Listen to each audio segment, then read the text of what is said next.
Hello everybody, my name is Bald Omni-Man, and today I am super excited to bring y'all the Berserk Method 2024 4th edition. I put these guides together every year to give you a self-coaching guide that gives you the A to Z beginning to end steps that you need to follow to coach yourself and have success in your training. Because truth be told, in the fitness industry, especially out of most other industries, it's very predatory, and the truth of how to get things done effectively is made in such a way that oftentimes you need to shell out sometimes thousands of dollars to be able to have very simple things answered for you. And that's not something that I wanted.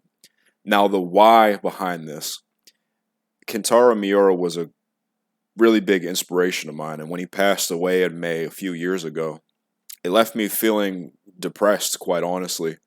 And I thought a lot about how his work was formative in my life. And I thought about how I could give back to something. And then I thought more about how each and every one of us has a spark inside, something that we do that no one can do quite like us. So nobody does what you do quite like you. My spark is anything in relation to physical training and education, and then distilling those ideas in a way that anyone could follow. And on that regard, I want to say thank you, because each and every year I'm able to put these guides together and you guys take great benefit from them. And moreover, just as a result of this platform, I say this all the time, but I lift weights for a living. And that's crazy. I would have never expected that this is something that I could do. But it just goes to show you, when you do things for the right reason, you get everything that you need in life. And this is not only a teaching course that I'm giving for y'all, but just food for thought about how you could apply what I'm doing here and what Miura Sensei did with Berserk and anything that you have passion in. I also want to give Akira Toriyama his flowers as well.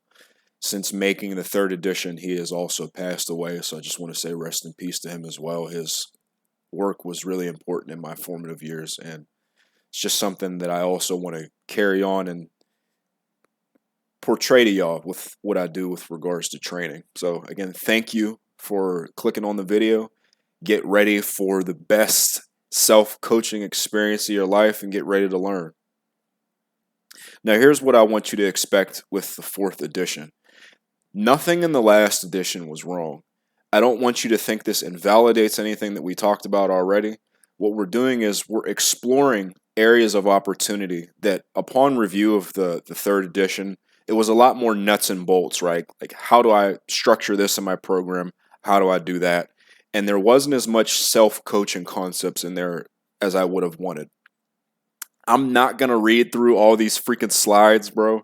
I say this all the time, but I have to inject my personality into this, because the way that I envision you consuming this is you go through the table of contents, you see what's interesting to you. So if you find that you need more like movement prep, you might go to the practical training concepts. If you just need help coaching yourself, which is most people who clicked on this video, you're going to click through here and watch this. But there's going to be people that watch it from beginning to end, and to keep y'all entertained, I have to have my personality in here. But just as a high level breakdown of everything we're going to talk about, we're going to start off with everything you need before training. This is things like just lists that I put in every program. We'll break the ice with a list because everybody likes lists. But we'll also touch on some other things that you need to do before you even think about creating serious goals or really attacking the gym with maximum intensity. Of course, I greatly expanded on the self-coaching part, and this is the part that I'm most proud of and I think is going to give you the most value and was lacking the most in the first 3 editions. Then we'll go through practical training concepts. Of course, I had to have the Eric Bugenhagen enough just do this, just to give you something for food for thought if you're new or confused. And then the Berserk Manifesto. This is stuff that makes the Berserk Method the Berserk Method. We're going to start off with everything that you need before you train, starting with what is the Berserk Method. It's my ever-growing and evolving approach to training. It started off one way, and it's ended up this way. Nothing is so vastly different to where, even if I went back and watched the 1st edition, where my baseline of knowledge was lower than it is now. It was 3 or 4 years ago. It isn't so different that anything in that is wrong, but it's grown and we've compounded. But it's mostly about effective self-coaching, weeding through all the nonsense and looking at things as a problem and a solution. And we'll talk about ways to envision that for yourself, because it's not something that comes easy to a lot of people. And it's certainly something that you'll need to do if you're going to be coaching yourself. That comes down to holding yourself accountable, being able to look at things for what they are, and not what a social media guy is trying to get you to see from it, or eventually trying to get you to take out your credit card, basically. And being able to keep yourself on track to make great progress as well. The Berserk method is also adaptable, and this is with any goal that you have. It could be powerlifting, bodybuilding, just lifting for fun. We achieve that by attacking our low-hanging fruits, and this is something that I'm going to expand on greatly as we continue throughout the presentation. And most importantly, we're going to be developing into the perfect lifter, whatever that means to you. We'll talk about how to define that for yourself and how I define that for myself personally when we get more towards the Berserker Manifesto section of the presentation. Now, I said we break the ice with a list. I had some staple lifts in the third edition of this. Those weren't wrong. I do want to offer some new things that I've been using the past year or so, because I am a coach. I do coach people. Also, I coach myself. These are things that I find myself using most often. I'm going to have a separate follow-up video to go into more detail. I'm just going to give you a high-level breakdown of what these are and quickly why I like them. But most importantly, bro, you got to have at least one lift in your program that makes you look jacked while you're doing it. I was watching a good buddy of mine, Brendan Teets. He said this in a video. He said he did deficit deadlifts without a belt on because he just looked jacked while he did it. And that's like, the monkey and the light bulb, or whatever the adage is. It just made sense to me. So there's a lot of stuff that, not gonna lie, I have it in my program over other things just because it it makes me look jacked while I'm doing it. I like seeing myself in the mirror. Look, we all do, man. We don't pursue this as a hobby to just be like, yeah, I don't care what I look like. Let's be real, bro.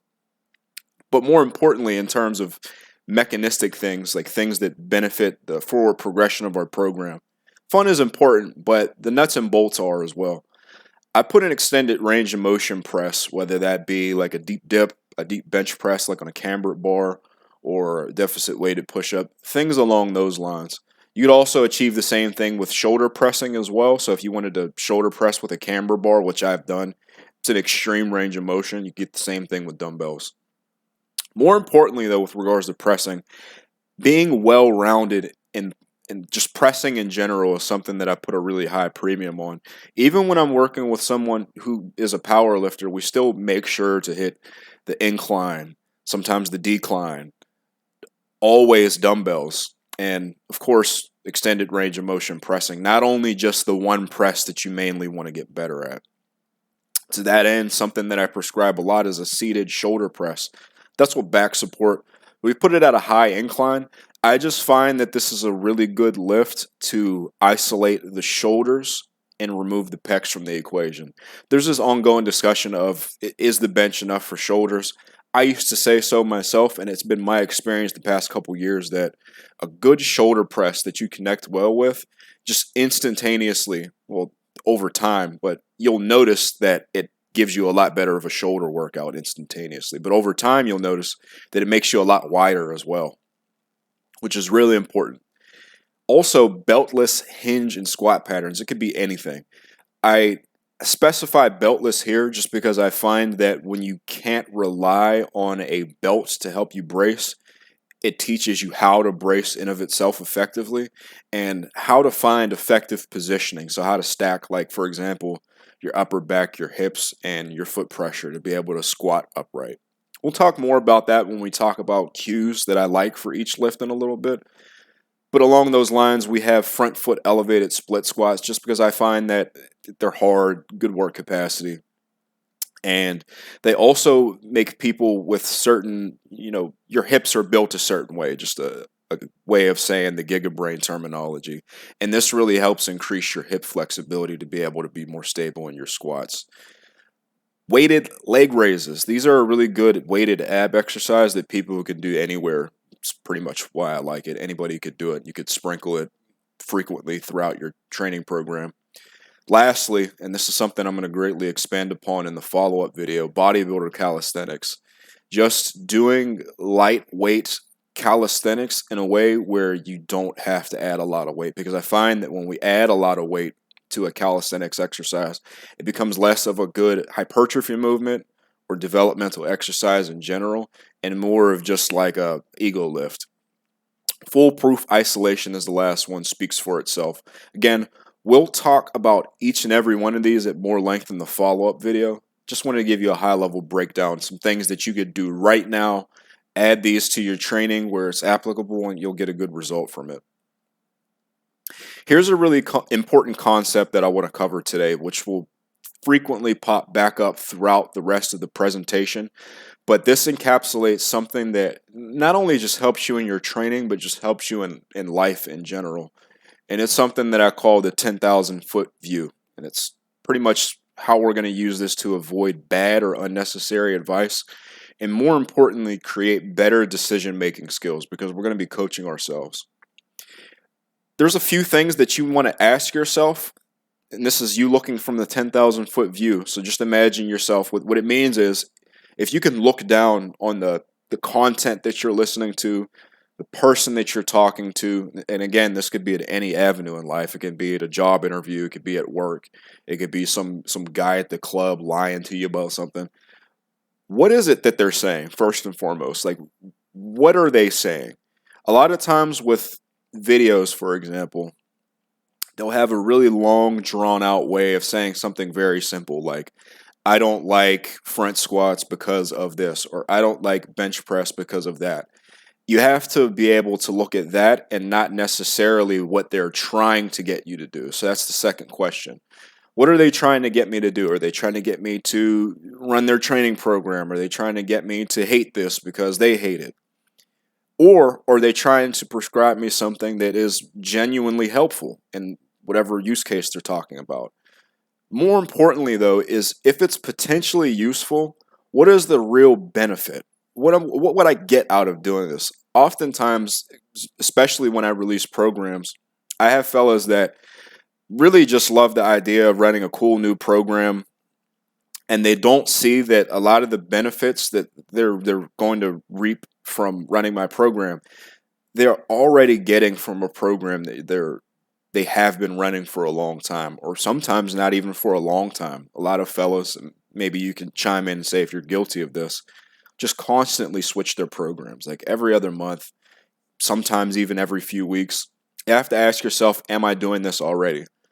Last but not least, does this actually attack my areas of opportunity? I find a lot of times when we all do it, right? We all tinker with our programs, and you would think that advanced people don't do this either. Advanced people tinker with their programs sometimes more. You have to ask yourself, does this actually attack my areas of opportunity? Because you could add something to your program that doesn't have any real benefit, or it's something that you're doing already, and you could end up, including something that is generally helpful, but doesn't actually attack your area of opportunity, and thus you make no progress in the areas you're trying to make progress in. These are just some quick questions that you can have to really protect you in situations where you're creating a strong sense of self and you're creating goals, which we'll get into in a sec. But mostly, this is just to protect you from bad advice on social media, bro. Like we were talking about a little bit earlier, the fitness industry can be very predatory, to say the least. And a lot of times, it ain't even about giving you quality advice. It's about appealing to your desire for novelty or division, right? And not necessarily giving you great advice that is actionable and is good for you.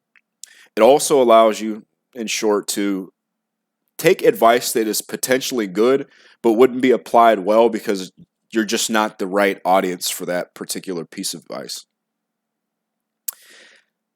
Now, in terms of what a 10,000 foot view does, it's a high level way of thinking. And I don't mean to say like high level like it's better. High level meaning broad. You're looking at the broad sense of things versus something that is more mechanistic, which is more nuts and bolts. It's more detailed. And I think that if you look at things in a more detailed manner, you may not see at a high level or in a broad fashion what they're really trying to say to you. Now, there are a lot of pros to looking at things from like a detailed perspective. It allows you to be more interpersonal. It allows you to be able to prescribe things.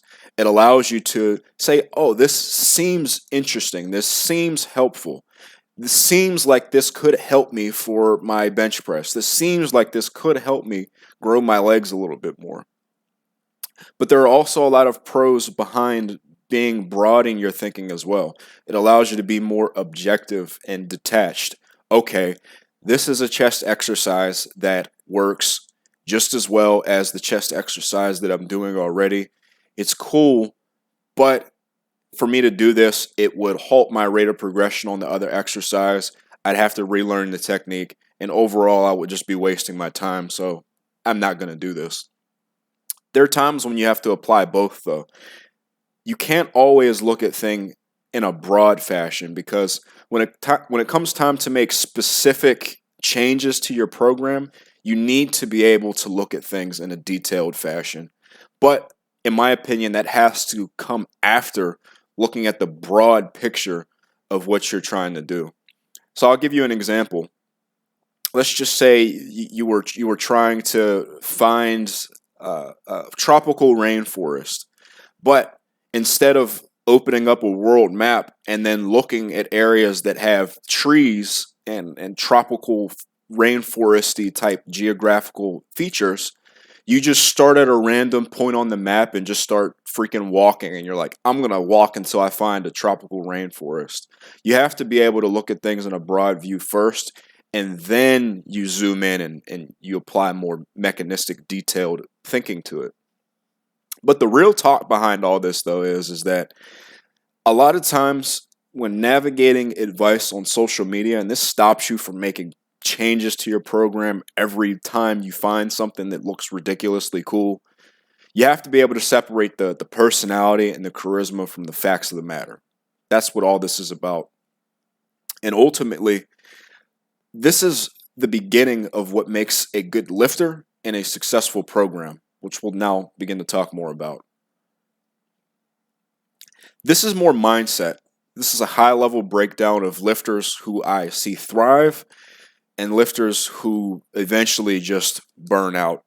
Most of the time, what separates the two, and not even just the two of these types of lifters, a good lifter from a great lifter is time, or a bad lifter from a good lifter or from a great lifter is time. It's not genetics. It's not they use better equipment from you. It's time. Many lifters end up burning out, though, and not being able to invest that time because they didn't set proper, actionable goals. Their process is garbage, or it's just something that's not repeatable or something that they can commit to. So that's like the example of fellows. We'll use diet, for instance. Someone who makes good lifestyle changes and has a good diet is going to have, on average, a better body composition than someone that just crash diets. Something that we could all relate to and rationalize. It makes sense. Last but not least, some lifters who thrive versus succeed, it's just an attitude thing. Sometimes they just have a poor mindset. Lifters who have a great mindset, which we'll talk more about, I call it the champion checklist, they just think about things differently from people who tend to burn out. And that's either them being hyper negative or just arrogant, just insufferable. Starting with the champion checklist, because we're trying to be champions. We're not trying to be chumps. I'm still going to talk to you about things that I see in chumps. But in champions, this is what I often see. First and foremost, you're confident in your abilities, but you're not cocky. And this comes down to the way that you talk about things and the way that you view yourself. There's a big difference between, for example, saying, I'm good at what I'm doing, and this makes me excited to try to be the best or to be the best that I can be, and saying something which is more of an entitled way of looking at it as, I'm good, and because of that, I am the best, or I deserve to be the best. That's where a lot of people burn out in, because simply put, The work that you have to put in to be the best version of yourself is so monumental. It's arrogant to be able to just say something like that because you have no idea of the work.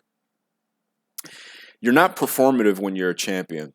So I put the silent like a G in lasagna. Lil Wayne said that in the early 2000s. Let me know if you're familiar with that bar. You don't bite off more than you can chew. Like we talked about a little bit earlier, you set actionable goals that make sense. So saying that I want to make the goal of putting half an inch on my quads in 6 months, and here's how I'm going to do it. I'm good at squatting. I'm good at laying out my squat training. Here's how I'm going to do it. Is way different from you squatting 405 for the first time, maybe even as a teenager, which is great, and then saying, I'm going to break the squat world record by the time I'm 20 just because I'm good at squatting. It doesn't make sense. It's not actionable. You're going to create a process that supports those goals that are actionable and make sense. And overall, you're going to have a good time doing it. It's enjoyable. You're going to have fun. And when something doesn't go right, you're going to take personal accountability. Now, here's what chumps do, right? Chumps are either extremely doomer or you just think you're a lot better than you are. Now, that's not to say if you're down in the dumps right now, I'm not calling you a chump. I'm talking about the person that is so insufferably negative about everything that it's almost like, I don't want to say what I want to say because I don't want to get demonetized, but it's almost like a way of coping. That's a good way to put it. I was going to say a word that starts with M and ends with Y.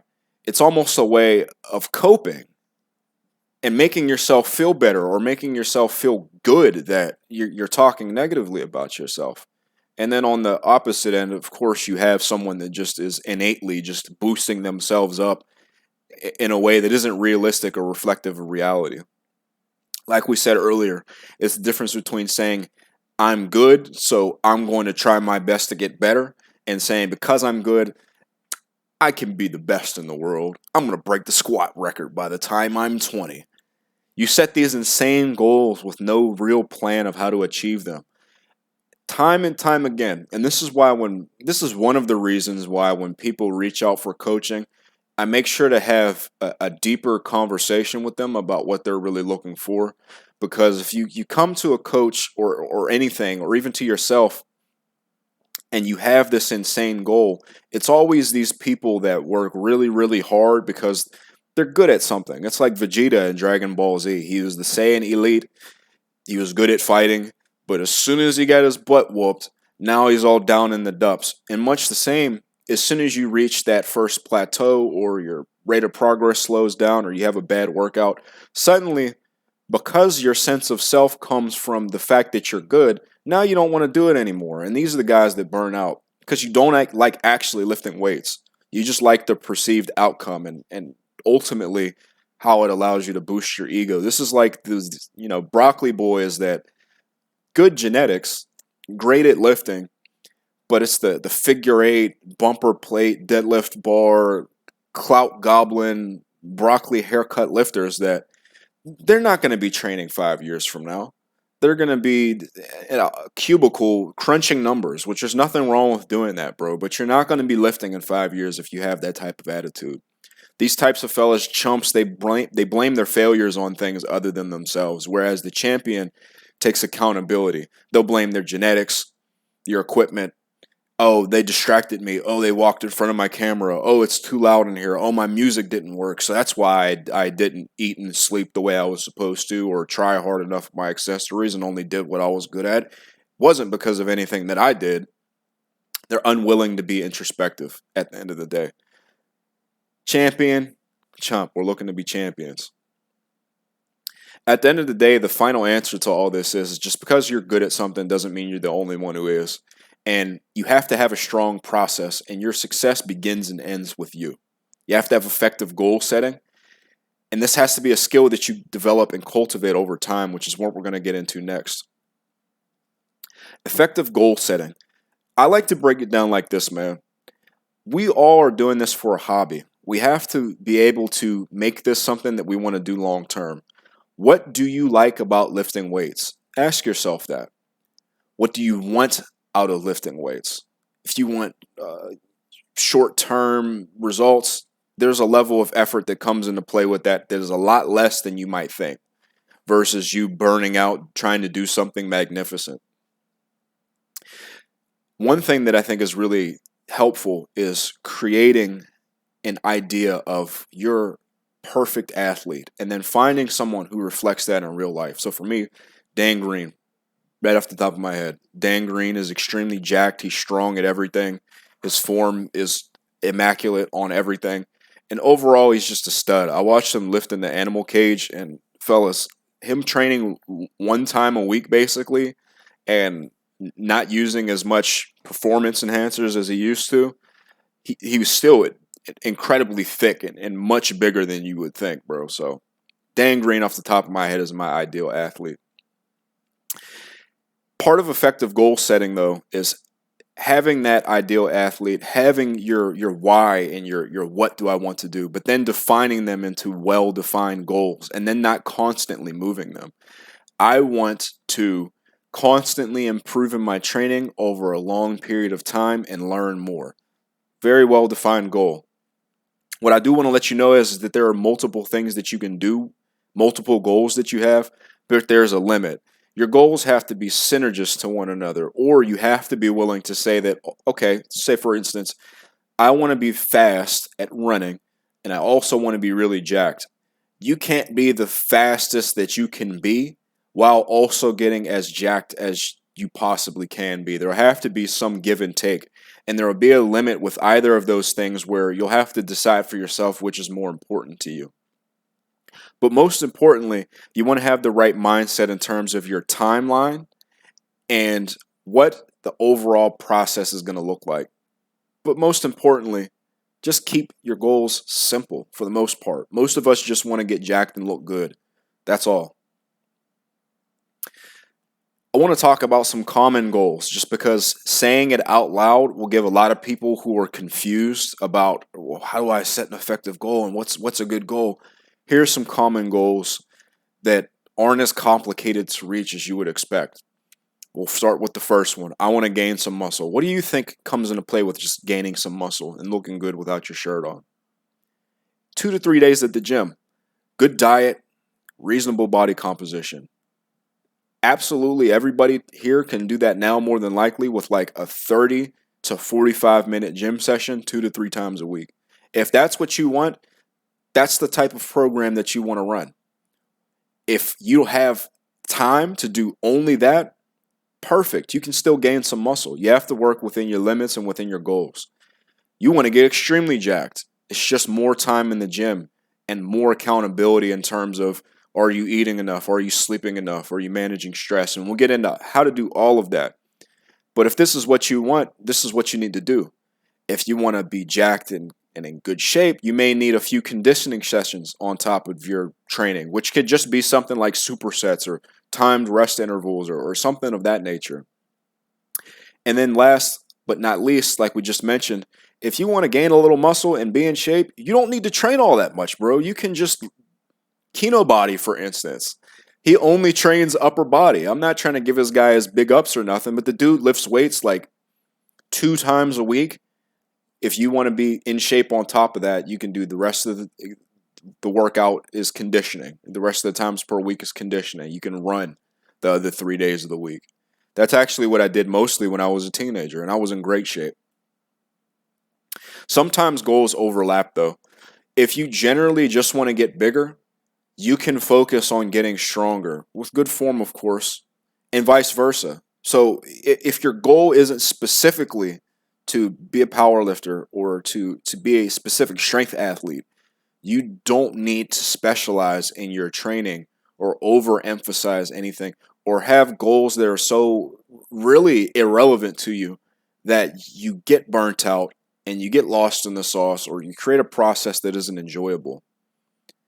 Your goals are very, very general more than likely. And all of this is just to give you food for thought to maybe make you rethink what you're doing right now and maybe do it a little bit better.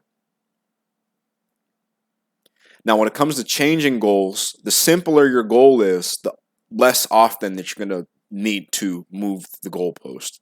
meaning like if you want to gain muscle, you don't need to be changing programs or changing parameters or intaking all this different advice if you just have the goal of gaining a lot of muscle. It's a simple goal that you don't need to be moving the goalpost on. I think people confuse wanting to change goals with engagement. And what's helpful for me is just having little side quests to keep you engaged with your training. Explore novelty with things like, I want to be able to do 50 push-ups in less than 30 seconds with good form. You can do something like that while not deviating from your overall program or your overall goals. It's just stuff like that, man. Buy-in is very important for our goals, and this is really important. You have to be bought in to what your goals are, meaning you have to, with every fiber of your being, if you want to get jacked, you're going to want to have to commit to that. You're going to want to buy into the process. That has to be something that you enjoy. Novelty at the end of the day is nice. It's like eating a bar of chocolate. It's nice for 5 minutes, and then you're like, man, I shouldn't have ate all that chocolate.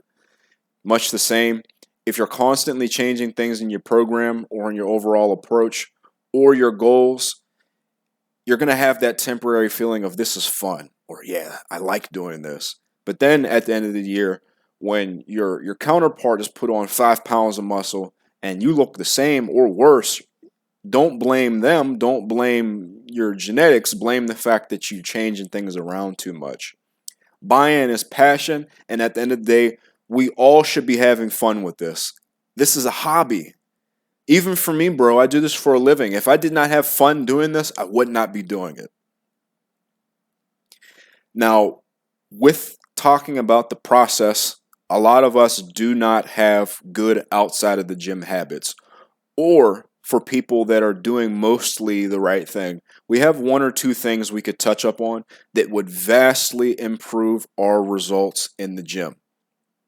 Overall, it's a mindset thing. We want to aim to do these things well. At a high level breakdown, we're going to talk about a few of these in more detail than others, because some of them are a little bit more important than others, or not necessarily more important, but people mess up on them more. Eating well is a big one, because it's something that will either make you spin your wheels or make really great progress. Eating well means looking at things in terms of what are the building blocks of a good diet? What is a quality food in terms of, is this something I should be eating, or is this something that has protein and carbs and fat in it, but it has a million ingredients and stuff that makes me have to use the bathroom instantly as soon as I eat it, or makes my stomach feel bad? Digestion is a really important aspect of eating well as well. So if you eat something, like we said, ticks all those boxes of it has calories, protein, carbs, and everything else, but it makes you feel like garbage, brother, it's not something that you should be eating unless you can avoid it. Resting is really important as well. It's a recovery process. This isn't just sleep, it's just things that we do to be able to recover. Optimizing physical activity, so getting in our steps in a way that is repeatable, it doesn't require a lot of time, and ultimately having a high physical activity is going to have a cascading effect on everything else. We're also going to get into the micronutrient and work-life balance and boundaries that you should be setting. Now, ultimately, with all these things that, like I said, aiming to do them well is incredibly important. You aim to be a champion, like we just talked about. Attack your low-hanging fruits. What aren't you doing? You're likely doing some of this stuff because it's common sense to you, but some of it might not be self-evident to you, or maybe you know that you're not doing it well. But also know what's realistic for you to do well. So, for example, if you have 2 jobs, a wife, kids, and you're working out, maybe sleep won't be something that you can really help, to be quite honest with you. Maybe all you can schedule is 6 hours of sleep. 8, 9 would be better, but if you're also not eating well and you're also allowing your hips to degrade because you sit all day instead of getting up and walking around, these are things we have control over. Challenge your idea of what you have control over, though, because a lot of people, I find that just because things are hard, there's no way for them to be better, or there's no way to improve something, because even if you're unable to eat well and you're unable to you're not eating well, or you're not resting well, you're not optimizing your physical activity, you have a bad work life balance and you don't eat vegetables, there's likely at least one or two of those that you can improve. Or even if you improved all of them just a little bit, you would notice a big difference in your quality of life and in your results. You can always do something better though, even if you're doing them well. Now, starting off with eating well, big thing that I say and have been saying for years now is eating to support your training. A lot of people ask me what this means when I say it, because I don't always explain it thoroughly. I would say just enough to be able to get you to think about it, but I don't explain it thoroughly a lot of the times. Here's some key points. First and foremost, eat foods that make you feel strong. I talk about the legendary gyro bowl on the channel, something that I've been promising to post, which I've been using as a carrot to dangle in front of you to get you to come to my videos and ask me about the gyro bowl to boost the algorithm. No, I'm just kidding. I just genuinely just be eating my food, bro, and I forget to post about it. But gyro bowls make me feel strong. Freaking eggs make me feel strong. Burgers make me feel strong. Burgers and rice and avocados and broccoli and all that mixed up together. That whole foods make me feel strong, so that's what I eat.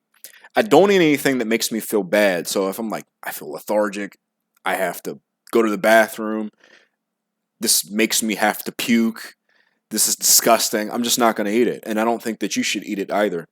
That's not to say that you should avoid certain food groups, but only eat things that make you feel strong and avoid those foods that make you feel bad. I want to talk more about the weight gain and the weight loss mindsets, because ultimately, all other things equal, you could eat high quality foods, but if you're not eating enough to support your goal of either weight gain or weight loss, you're not going to get your desired results. There's two groups of people that are in a gaining mindset. There are the people that eat way too much, and then there are the people that are underweight and need to put more weight on their frame, basically put some meat on their bones. People that eat way too much, here's how I want you to think about the calorie surplus. You eating 500, 600, 700, 800 calories extra on top of what you need to gain, let's say, 1 to 2 pounds in a month, not a week, a month. You're not going to get any extra recovery benefits in your training by eating those extra calories and being that much above your total daily energy expenditure. The only thing that's going to do is increase your waistline. It may even make you more lethargic, which defeats the whole entire purpose of a calorie surplus. And it makes it so that your necessity to cut is going to come a lot quicker. I'll tell you what, fellas, I have been in a gaining mindset, eating to support my training for years now. I still have full six-pack abs, good vascularity. How long has it been since I started gaining? I was like in the 170s and I'm in the low 200s now. I'm not fat. I look around outside, I take my shirt off, and I like to call it beach lean. If you look amazing to the average person without your shirt on at all times, you're in a good spot, and that's something that you can achieve with eating to support your training and not gaining weight to arbitrarily just gain weight. Now, for people that have trouble putting on weight and want to gain weight, you don't eat as much as you think you do. That's just the honest truth. Even with a gentleman that I work with, he would swear up and down that he would eat, however many calories we decided he was going to eat. Until I just eventually said, like, look, man, document everything that you eat in a day, every day for a week, and then let's see how much you're eating. Turns out that overestimating stuff, some days were much higher than others. I would say for guys like that, think less about what the overweight fellas are thinking about and think more about accurately tracking. And then with the weight loss mindsets, this is something that categorically I find that most people conflate trimming down or trimming down to a healthy weight to just depriving themselves. So instead of eating enough protein and carbs and micronutrients to be able to support good training while still losing weight, they just completely deprive themselves of everything. if you're eating in a sensible calorie deficit and you're getting in a good activity level, which is 10,000 steps or more per day, the weight is going to fall off your body like no one's business. Fellas, it doesn't take very long to lose an appreciable amount of weight in a way that will vastly change your physique if you stay within that healthy weight range. And if you're not within that healthy weight range, it still won't take all that long, relatively speaking, to lose a ton of weight. But you don't want to deprive yourself, and depriving yourself, it's like more isn't better. So a bigger calorie deficit, eliminating food, is not better. It's not going to give you any benefit over creating a repeatable process. And that's what that's all about. Just like we talked about before with our mindset. Just little quick things that I want to talk about, though, is more micronutrients is better. So the more vegetables and fruits and micronutrient dense meats and things like that we're able to eat, the better that we're going to feel, and the better we're going to digest things, the more energy we're going to have during training, the better our recovery is going to be. So make sure you get your micronutrients in. I prefer that you get it in through food, but if you need to get it in through a multivitamin, it's better than nothing, fellas. But make an effort to get in more micronutrients, and you're going to get a better result from it. A cool little hack that we'll more than likely talk about a little bit later when we talk about activity level is that whether you're bulking or cutting, especially if you're bulking, daily activity level is still a great idea. So if I burn, which is what I burn, if I burn about 800 extra calories from getting in my 12 to 15,000 steps per day at my body weight, if I eat maybe a fourth of those calories that I have to eat to be able to maintain my body composition in vegetables and fruits, those extra micronutrients are going to proportionately benefit me versus if I wasn't getting them in, even at the exact same energy balance. And another thing that I want you to consider in general with caloric intake is that even if your energy balance is the same, which we'll break it down Barney style, if you eat 3,000 calories and you do zero activity level, that balances out the same to me eating 4,000 calories and getting in my current activity level, or 3,800 calories. Eating the 3,800 calories is more anabolic, even though the energy balance is the same. It's more protein. It's more protein synthesis. It's more micronutrients. It's more water, more than likely. So if you can eat more, whether you're bulking or cutting, you want to do that. You don't want to deprive yourself.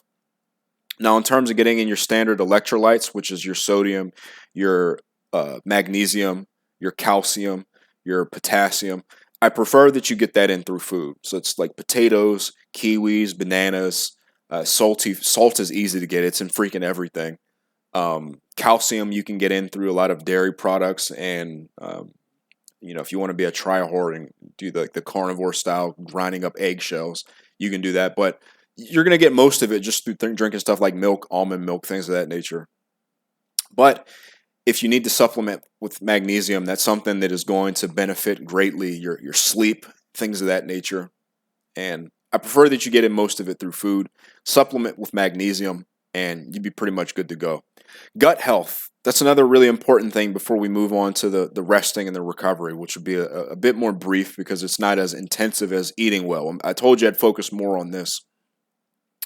If you check the box of eating to support your training, you're eating micronutrients, you're getting in your electrolytes, you're eating stuff that makes you feel pretty good, but you're not digesting it well, there's all kinds of inflammation in your bowels, and you're not avoiding bowel distress, which we all know what that means. We got to go to Browntown and make a deposit in the porcelain palace, fellas. I don't know if I can say what I want to without getting demonetized, but I hope that you're picking up on what I'm putting down. If you're having to take trips to the porcelain palace down Browntown Avenue constantly, bro, your gut health is garbage, and you need to eat things that don't do that. Some people, unfortunately, have irritable bowel syndrome, so their options are more limited. But most of us have relatively normal stomachs. We just have certain things that when we eat it, it just makes us feel bad. So like for me, for instance, I can't eat a lot of spicy food. It is what it is, bro. I like the way spicy food tastes, but if I eat the spicy food, I'm volcano blasting for days, and I can't have that. I hope that was really helpful and insightful to people because diet is really important. Recovery practices, though, obviously it's sleep. You want to be able to sleep as much as possible. Basic stuff like making sure that you're sleeping in a cool, dark room, no noise going on in the background if possible. If you live in a city, that's unavoidable. But if you can set up some ambient noise that drowns all that other city noise out, that's really effective. And then your sleep supplements, so like your magnesium, things of that nature. Anything prescribed by a doctor, you would want to consult with them, but that's just basic things that you can do. The more you maximize sleep, the more you recover, right? It's like the healing pod in Dragon Ball Z. Goku freaking raised to a 3 million power level before fighting Frieza by going in the freaking healing chamber. Most important, though, I think, with regards to many young men, and especially with a lot of crazy stuff that's going on around the world now. I look at my analytics, and I got fellas from all over the world watching the channel regularly. Is stress. Try to compartmentalize things. This is something that I learned in the military. But being able to separate your circumstances from how you're feeling in the moment sometimes is what is going to get you throughout the day. That's not to say ignore what's stressing you out. But when it comes to going to the gym or when it's time to go to sleep, stressing about things that are ultimately outside of your control is something that's robbing you of your quality of life, because ultimately it's what keeps you up at night. Even if it's not as serious as something really, really serious like the crazy stuff that's going on. It could be you're nervous about a freaking exam. You're nervous about going out on a date with the chica you talked up at the freaking at the bar. It could be anything, bro. Anything that you're stressed about. Try to compartmentalize it and be honest about what you're stressed about as well. A lot of us just act like nothing is going on in life, and we lie to ourselves and we cope instead of just saying, like, look, man, I can put this aside and think about this later. Right now, it's time to train. Ultimately, what I'm going to suggest, though, is just, if you need it, therapy. Or if you need it, get medical help for that. There's no reason why you can't do that. When it comes to men, one of the main things that takes us up out of here is us to ourselves. And that comes on the back of stress and things of that nature, if you're picking up what I'm putting down.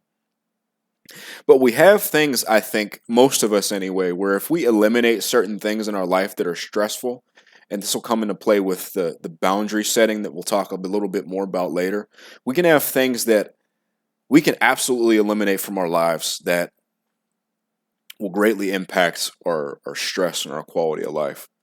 But outside all the mental stuff, just general physical things that you can do is just get really good blood flow in the middle of your workouts and after your workouts. That's going to promote recovery really, really well. Even though it doesn't like actually in all actuality like make you recover faster, it may make something that's stiff feel less stiff, which ultimately will allow you to be more comfortable, relaxed, and everything has a cascading effect. And it also just feels really good, right? In your physical activity, though, you want to make sure that you're not double dipping in certain things that bury you. So like if you squatted, for instance, don't do freaking sprint intervals or 6120s or something like that. You're just basically doing the same thing twice and you're double dipping, and it's not recovery at that point. It's just another workout. I would say that the biggest thing that you want to do is standardize your activity. Make sure that it's something repeatable, and make sure you minimize the time cost. And I got a few ideas for you guys before we move on to optimizing physical activity. Something that you can do, and we'll start off with the easiest, and we'll say what will cost a little bit of money. You want to build physical activity into time that you're spending already doing something else. If you're not able to make the time to just slot out an hour per day to walk throughout the day, so like 15 minutes here, 15 minutes here, 15 minutes, so on and so forth. If you have like a lunch break at work or something, try to walk around while you're eating.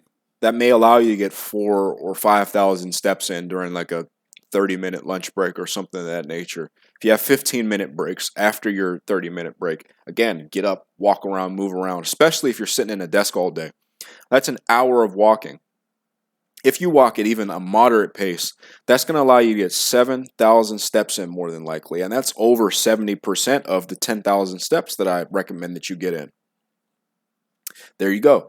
if you're a gamer like me, look, man, you get yourself one of them freaking little mini treadmills and you get your steps in while you're playing video games. And when I'm Dorito blasting, bro, I'm playing video games for a lot longer than an hour, bro. just to let you know, I played Final Fantasy VII Rebirth for like 8 hours the first day I played it. So I didn't walk all 8 hours, but it's something to consider. Ultimately, though, when it comes to optimizing the physical activity, you want to find something that's fun. Walking to me is fun. I like seeing nature. I like, even if I'm not outside, I just like feeling my body moving. It doesn't have to be something intense. And it still adds up. Like I said, try to multitask. If you can't, make more time already. But do what you can do, right? So if you can't do 10,000 steps, even with all this being said, and you can only get 7,000 in, fellas, that puts you way above the average American that probably gets in 200 to 300 steps in per day. I'm being so serious right now. And like we talked about a little bit earlier, it creates an opportunity to get in more quality foods when you're in a surplus. And more food to diet on when you're trimming down or cutting is a really, really good idea. It's really, really valuable. So a few hacks that I'm just going to go through really quickly. With your micronutrients and your electrolytes, more colors is better. Add some texture to your meals. Pickled vegetables and roasted vegetables are like, if you're one of those guys with the, I'm just going to call it, bro, you got childish taste buds, you don't like the taste of vegetables. If you eat them pickled or roasted, you're going to like the way they taste and season them, right? Like we said, dedicate some of your increased calorie intake to micronutrients, so like your fruits and your vegetables. Shakes are a really good thing if like you're like, man, I don't like pickled vegetables or roasted vegetables. If you throw it in a shake with some bananas and freaking milk and peanut butter, bro, you're not even going to taste them. So just drink them, okay? Like we covered a little earlier, you can get in most of your salt and everything else other than your magnesium from your food more than likely. And if you absolutely need to, you can supplement with the potassium with like a sports drink. Most sports drinks don't have your sodium and magnesium and salt in them, but something like a Prime, I think, has a lot of potassium in it, even if it doesn't have all those things. So what you don't get from the energy drink, or the sports drink rather, you can get from food. So just because the sports drink doesn't have it doesn't mean it's a big deal. Work-life balance is really important. Like I said, we're hobbyists, most of us. Some of us are competitors, but a lot of us, when we're not actively competing, or eventually when we're not competing in something, we're doing this for fun. You are not just a lifter. Because when you're not able to lift, you want to be able to look back and say and talk about experiences that you've had in your life, or things that you enjoyed or did, or times that you made for family, and not all the sacrifices you made to put on muscle. One thing I'm going to suggest is have at least one non-lifting hobby that you enjoy doing. For me, I really like creating art, whether that's painting, drawing, sketching, inking, graphic design. Those are all really enjoyable to me. Obviously, I watch anime, I read a lot, and I play video games.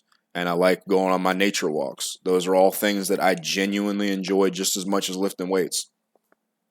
You're going to want to truncate, which just means eliminate those time wasters. So those hours on our phone where we're spent doing nothing, that's time that you could be spent doing something that actually is benefiting your life, bro. I promise you, looking at the 15th reel of the jiggly big booty Judy is not it's not benefiting you on any level, bro. Go outside and look at the trees and smell the air and hear the birds chirp. Go to a pottery class or something like that, man. Figure out what you like in life. That's just a funny way of saying we all waste our time doing certain things. Eliminate as much time wasting as you can.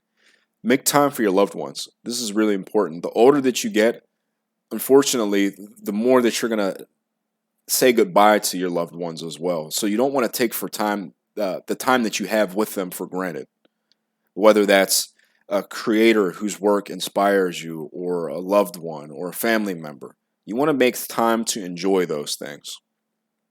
And include people in your hobbies as well. So if it's even lifting weights, you want to include people in. Work out with your brother. Work out with a friend or something. Work out with your spouse. Do your pottery with someone.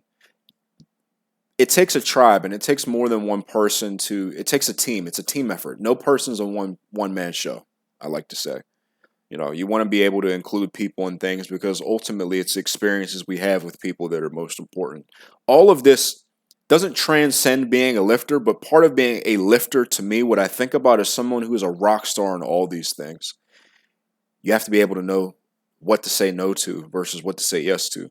I say no to certain things and I say hell yeah to certain other things, man. So if it's, I have the goal of just generally putting on muscle, I'm not competing, I'm not an athlete or anything like that. If someone offers me a freaking slice of cheesecake, I will fit it into my freaking calories for the day and I'll just eat less of a carb and fat somewhere else, bro.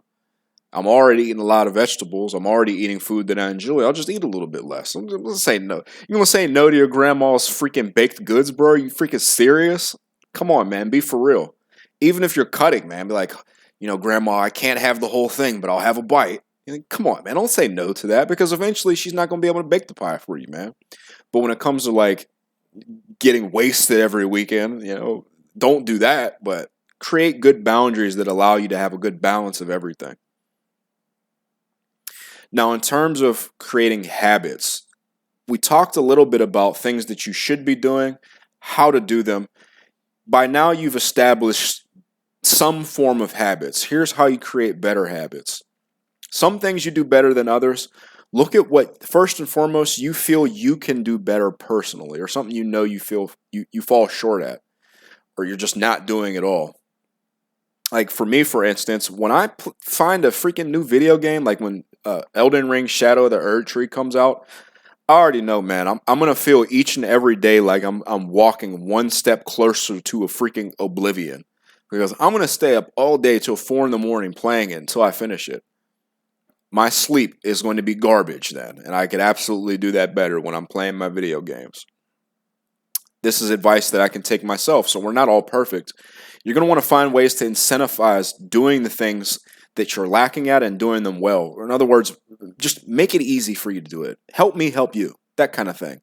And even if you feel like you're doing everything well, it is arrogant to say that there's nothing that you could do better. There's nothing you could do better, bro. For $1 million, if I said, if you could do this a little bit better, what would you do? For $1 million, you would say, man, I'd love to, but I'm perfect at everything. That's malarkey, bro. You can always do something better. Now, something that I shout from the rooftops and that I've covered in every version of the Berserk method up until now is the needs versus wants analysis. I'm not going to go into detail what the basics of it are. I'm going to give you a high-level breakdown, but I'm more so going to expand on things that I've added to it, so extra things to ask yourself. Needs versus wants analysis is all about getting you to make proper decisions. I'm combining this with the 10,000-foot view to give you a better perspective. But in short, you ask, what do I want? What do I need to get there? And what can I avoid because it's more of just something that I want, but I don't really need it, and I need to do these needs first. To help you guide this and be real and not cope, essentially, 10,000-foot view. Am I doing this already? Yeah, I am doing this. So if I do more of it, it's really just a need. I mean, it's just a want. If you already have 3 or 4 different curls on your program and you see some mutant freaking monster from Europe, like there was this European guy I saw whose arm circumference looked the freaking same as his leg size. It was a ridiculously chatty look. Don't get me wrong. The Crash Bandicoot build, he just made it look really cool. But I'm like, man, I'm going to do some strict curls. And then I asked myself, am I doing this already? I'm already training my arms. This is just dumb at this point. I'm not going to do that. Does this align with my goals or lifestyle? So if you have the goal of powerlifting and you're doing your freaking Jefferson deadlifts, why are you doing that, bro? Why are you doing that? If you only have an hour to train at the gym, why are you doing all this extra nonsense, which is just going to eat up more time and take away from the quality training that you want to get done? Will you have to compromise your enjoyment, your fun to do this? Now, sometimes this is necessary because the truth of the matter is that some of us just avoid hard stuff because we suck at it and not because it's something that wouldn't benefit us. I'm not talking about that. I'm talking about this is something that maybe isn't checking an immediate box that you need to check, and you're doing it because there's a perceived benefit, but it doesn't really benefit me. if you have to compromise your enjoyment to do it, it's just not a good idea most of the time, unless it's something that you genuinely just need to do. And is it practical for me to do it long term? When you have anything in the needs versus wants analysis, you need to be able to also say, in the short, medium, and long term, how am I going to evaluate what I'm doing? Is this something to where I could reasonably evaluate it in the short, medium, and long term, or am I going to burn out doing it in the short term? If you answered like unfavorably to any of this, it infers that it's something that maybe you don't necessarily want to include in your program. And lastly, before we wrap up and go to chapter 2, limb length and how it affects your training. I have covered this in great detail. I'm going to give you a high-level breakdown, but just empower you with a bit of truth to just give people who are more so down in the dumps or just feel like they can't do certain things, like squatting, for instance, really well if you have longer limbs. But all longer limbs mean, in my view, is that, look, man, we have more room to fill out, but you get more hypertrophy and overall stimulus from movements that target those muscles well. If you have shorter limbs, it's the opposite. It's less room to fill out, not as much stimulus per rep. Longer limbs, honestly, bro, are probably better from a long-term muscle growth potential perspective. Meaning that, yeah, it might not look better in the short term compared to some guy whose arms are 4 or 5 inches shorter than yours. But when you fill them out, you're going to look like a complete monster standing next to them. And overall, you're just going to look really big in general and be able to put on more muscle for longer because you got more to fill out. The empowerment, though, comes into play with creating an effective hypertrophy or strength adaptation is possible regardless of how you're built. We all have ways that we need to interact with movements to do them well, and we can all get good at those basic movement patterns. We can all create a squat that looks really good. My squat naturally just didn't look good because of the way my hips and my legs are built. But over time, I created a squat pattern that looks really darn good, in my opinion, that allows me to really target the quads very, very well. It took a concerted effort and listening to things like internal cues and form and paying attention to what I'm doing, which we'll get into in the self-coaching aspect of things in the next chapter. But it is possible. Some people it's going to come quicker to. Others it's going to be a little bit harder. But it's possible for everybody. If you got 2 legs and 2 arms that work, your joints are functioning, you can do it, bro. Wrapping up overall, though, your sense of self is very important. If you have a poor sense of self, you have easily impressionable mind, you're unable to look at things from a 10,000-foot view, you're going to be susceptible to a lot of the bad advice that you're going to get on social media.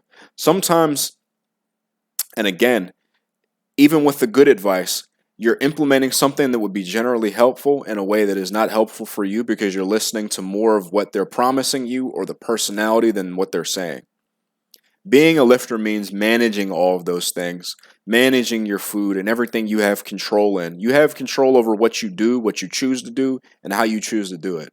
And be accountable with how you conduct yourself overall. We'll leave you with a quote from Dragon Ball. Move well, study well, play well, eat well, rest well. This is the Turtle School way. Master Roshi said that to Goku and Krillin. And overall, it conveys you just do everything you can with your body the best that you can, and you'll get a great benefit from it. Chapter 2 is all about coaching yourself. And we got our big jawline Chad guts here with the Berserker armors. Beautiful artwork. I want to start off with creating great stimulus and how to manage it or audit it. First and foremost, at a basic level, this is going to come with creating a standard for your form, working with your leverages because leverages are rules, they're not death sentences. Going to have some tips per movement pattern. This is just major movement patterns, just different things that I found helpful or exercises that I found helpful for different types of lifters. And breaking down advanced rep cadence for times that it calls for it, avoiding redundancy, and then just some cool, useful intensity techniques. Now, creating a standard for your form. This is one of the most common questions that I get when people reach out to me is that, what's the difference between like a performance outcome and a size outcome, like size or strength, basically. it all comes down into the way that you standardize your form and what your goal is. So regardless of what your goal is, first things first, I want to say that you want to push performance on either. It doesn't matter. At the end of the year, if you're not getting stronger on your curls in a given parameter and given form, you're not getting bigger. It's just pure lunacy. Like, you can of course improve your form, and when it comes with things like squats, you can always do them a little bit better, go a little bit deeper, and milk a weight for a little bit longer. But ultimately, overall, bro, a guy that squats 315 for one is going to have far smaller legs than a guy that squats 500 for one. It doesn't matter if you go all the way down, you go a 3-second negative, 3-second pause. Eventually, you're going to have to put weight on the bar, I guess is what I'm saying. Rep tempo overall, like your pause, how slow you're going, how explosive you are in the concentric and eccentric, it should all align with what your goal for the lift is. You can have a lift that you're doing specifically just to get as strong as possible, or a lift that you're just using it to get as good of a strength adaptation as possible. A lot of people like to think that like form and paying attention to those things is only important for hypertrophy training. For strength, it is equally, if not more important in my opinion, to listen to your internal cues. And we'll talk more about what those are, but basically it's the things that we all mess up with on our form for either size or strength, the things that you have to actively think about to be able to do a rep well. It's more important for strength, in my opinion, because instead of you managing a moderate or a lightweight, we may have 700, 600, 800 pounds if you're really, really strong, that we have to be able to make sure that we're moving well. Last thing I want to leave y'all with, because this is a new form of ego lifting I've found, is wanting to lift so crisp and so well that we're not adhering to things like progressive overload, whether that's adding weight, reps, density. Form is a sliding scale, and you have to allow for a little bit of touch and go, give and take, on either doing something a little less skillfully or more skillfully to be able to create good forward progression. Because if you can add 2 reps to something just by going a little bit faster on your eccentric versus just constantly trying to slow down your eccentric but you're never adding reps, it is in my opinion that it's always easier to clean up the reps once you got the adaptation down and you got them on the board, versus trying to slide that scale too far in the opposite direction. It's harder to progress from there. I mentioned internal cues though, and this is something that I think is really important to think about, and it comes into play with taking better notes and paying more attention while we're training. And this is really what separates a bad stimulus from a good stimulus from a great stimulus, no matter what that may look like for you. An internal cue basically though is something that you think about during your lift that you typically mess up on, and it's not always visible to others. For example, you could have a squat that on camera looks completely identical to another squat, but you're not flexing into the eccentric or holding tension at the bottom of your pause the same way between both reps. Those are things that you have to physically think about, that if you cheat on them, you're only cheating yourself, because to everybody else it looks like you're killing it, but you know that you're not, because you can feel that something is wrong. This isn't always stuff like tempo. It could be like something that you don't even really know what this is causing it from. So like, for example, this feels garbage on my hips, or man, I feel imbalanced on my feet, even though that the rep moved really fast, it just felt like garbage. Or man, that moved fast, but my abs feel terrible. My brace was terrible. It just felt crazy, but it felt like it moved for 5 seconds, but it blasted right up.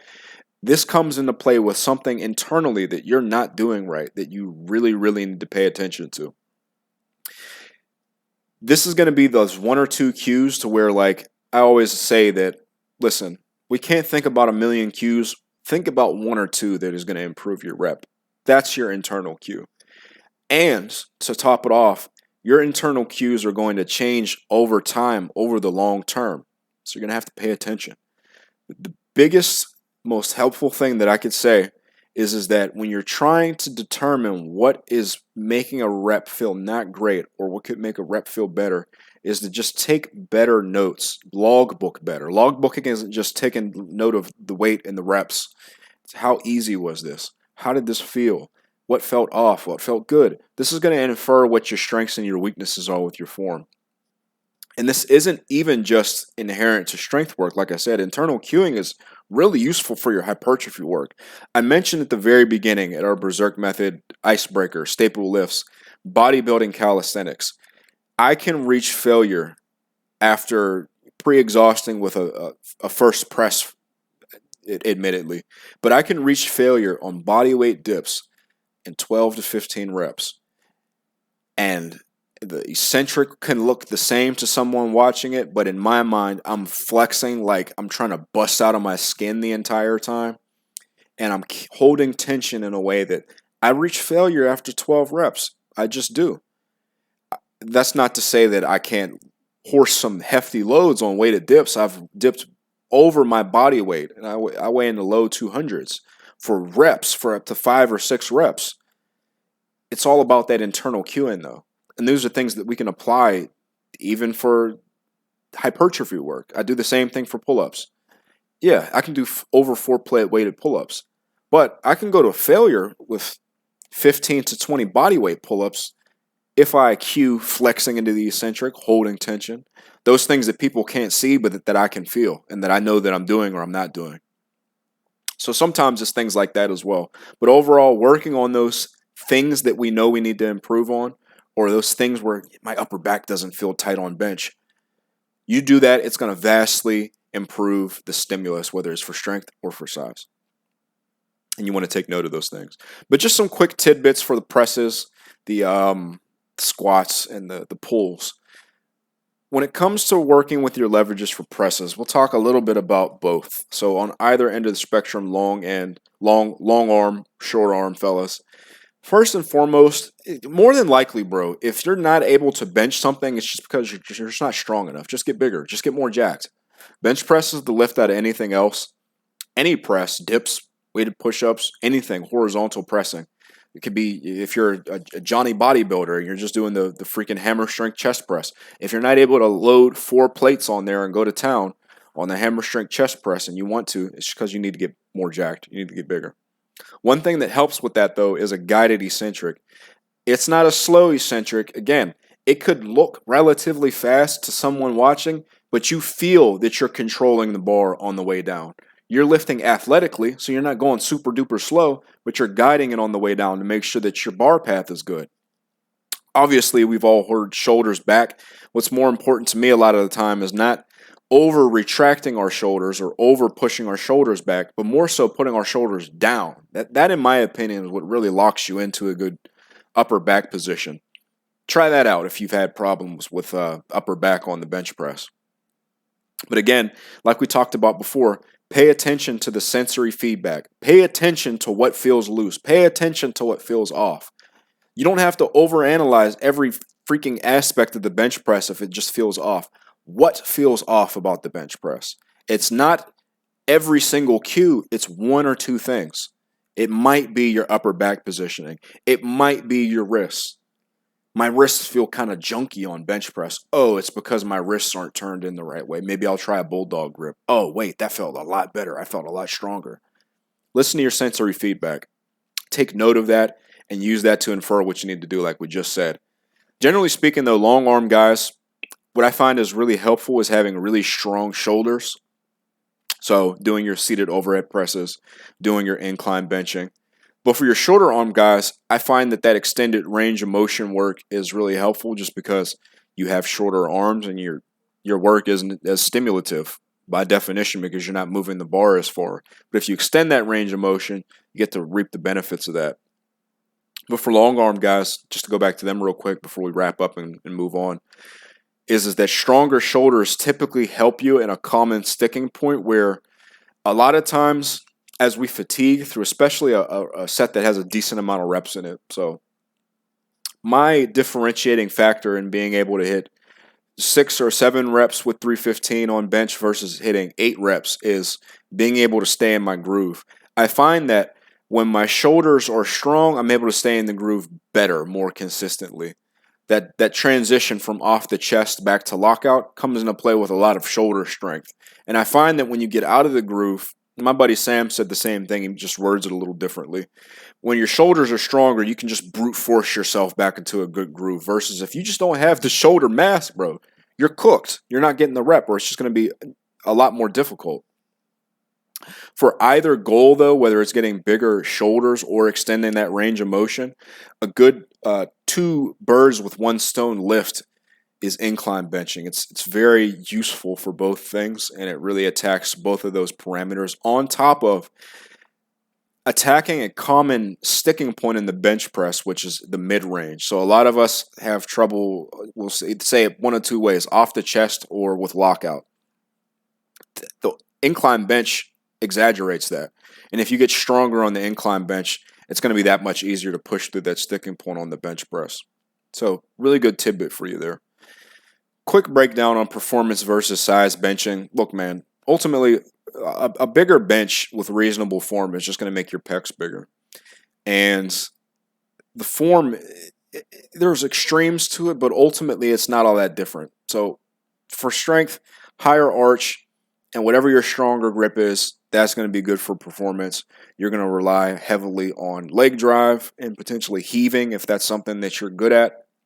It allows you to get a pop off the bottom of the bench and get a little bit more stretch reflex. I find that heaving for me is a strong technique along with leg drive. You may find that just leg drive and a softer touch is stronger for you. Whatever that is, whatever your form is when you're strongest is obviously the performance style bench. But the size-based bench isn't all that different. It's just that we're not necessarily trying to get the most leg drive. We're just planting our feet on the ground or on the bench just to be able to give a little bit more stability. We might not even be necessarily pausing. Touch and go isn't necessarily worse or lifting just to lift more weight. If you're controlling the weight on the way down, you're doing that guided eccentric, you're doing a light pause or a light touch to the chest rather, that may even be a little bit better for pausing if you're releasing all tension at the bottom when you pause. And I find that a constant tension bench is just as good, and it can be a great technique to use. But overall, we are using softer touches than on the performance-based press and less leg drive overall. Now, working with your leverages when it comes to pulls, again, sensory feedback is really important. So if you're rounding like crazy on a deadlift, for instance, to get more speed off the floor, but your lockout is trash, you don't need to do rack pulls or a crazy deadlift accessory. You need to fix your positioning off the floor. If your bracing sucks and it doesn't benefit your speed off the floor, work on your bracing. Get your abs stronger. Learn how to use your belt better. It's more important here, though, because the weights that we're lifting are a lot more substantial. And if something is wrong, you have nothing like a squat or a bench where you take it out of the rack and you store up eccentric force from the eccentric to be able to help you lift the weight up. You either pick it up or you don't. So those feedback cues in terms of our form and what we feel when we do the reps is more important than on the bench press, in my opinion. But generally speaking, anyone, whether you're long or short arm, T-Rex arms or short arms, is going to want to use a guided eccentric as well. Again, just to make sure that you're in a good start position rep to rep. I think that lanky lifters can fall into wanting to optimize their pulls just because, typically speaking, when your arms are longer, you tend to have a much easier time on deadlifts than someone whose arms are shorter. So it may be appealing to you to just do what you're good at and not ever put on any muscle mass or focus on doing that. But eventually you're going to come to a point where you're not going to be able to leverage max your way into freaking deadlifting more. You're going to need to gain more muscle. We all know those guys on Instagram where the only thing they ever post is their deadlifts because they're not good at every other lift. Don't be that guy. You can be good at everything. When it comes to the stockier lifters, though, something that I think benefits them really well, and this is what I picked up from a good friend and mentor of mine, Dennis Arnold, Freaky D. You'd know him from the 550 bench press video where he kicks the wet floor sign and knocks over the bucket and starts yelling. He's in his Uncle Freak era now, so he's a lot more mellow than he was then. But something that I picked up from him for coaching guys that I work with that have stockier builds is that Working from an elevated range of motion lets you get in more volume, because the truth of the matter is when your arms are shorter, you have more range of motion on the deadlift. So it beats you up a little bit more. But if you work from an elevated pull, so like a wagon wheel pull or a below the knee rack pull or something, a block pull, lets you get in more pulling volume. RDLs sometimes are a good option as well. But yeah, working from all ranges of motion, and sometimes even working from a little bit of a deficit to challenge yourself through a greater range of motion is a good idea sometimes. Across the board, though, I find for either, hamstring curls are really helpful, because look, the stockier guys need to have more muscle to lift the weight because they have more range of motion, and the lanky guys just need to gain some muscle so they don't hit a plateau. An RDL, or a stiff leg deadlift, or a back extension, I find is really helpful for both of those goals, because for the stocky guy, we're working a big range of motion with an exercise that uses less weight, so they're not as fatigued from it, which means they can do more volume and more frequency. So you may be able to do like a deadlift and then an RDL, as opposed to a lanky dude that can deadlift from the floor twice a week. But that lanky guy is going to benefit from just putting on more muscle with an RDL as well. Now, last but not least, when it comes to squats, lanky lifters should not cope and say that there's no way that they can build a good squat pattern. I'm going to suggest to you patience first and foremost. The Band-Aid fix of doing a machine instead of learning how to squat on paper, studied in a lab, might be fine. But in my experience as a coach, when I have someone that doesn't build a fundamental movement pattern like that, it just creates a cascading effect to where it's just going to cause problems later on down the road when it comes to loading certain ranges of motion that they're just not accustomed to, and their hips not being accustomed to moving a certain way. It's just not good, in my opinion. So take the time to learn. Everyone can have a good looking squat. For anyone, I'm going to recommend heel elevation, just because it's going to allow you to hit depth easier. It'll allow you to stay more upright. And for the long arm or long legs fellas especially, you're going to work within a strict standard of form. Something I want you to think about is that your knees want to stay as forward for as long as possible, so that you're not only just using your back. A lot of lankier lifters have more developed backs just because that's usually how it ends up working. Now, we're not talking about stance width or anything like that. That comes more in the way that your hips are built. So if you're, it's the way that I could put it. If you're more, what's it called when your feet are out? I think it's duck-footed, and then in is pigeon-toed. That is going to infer like how wide is going to be strong for you, or how narrow. You'll figure that out just simply by, if you just right now stand up and jump, that's going to be more or less the stance that you want to have on a squat, just to start with. Now, you can adjust that from here. But just to start with, that's going to be a good position for most people. If I get up and I do that now, even just me thinking about doing that, I kind of put my feet and splayed them out where they're supposed to be at. It's a little tidbit for y'all. But something that I want you to think about is stack your upper back and your hips. That's going to allow you to stay as upright as possible. Some people, that'll make sense of pushing your chest up. Some people, that'll make sense of brace your upper back into the bar and bend the bar over your back. Different cues are going to make sense to different people, but if you try to keep the upper back and the hips as in line as possible, sometimes that can mean bringing the bar from high bar to mid bar.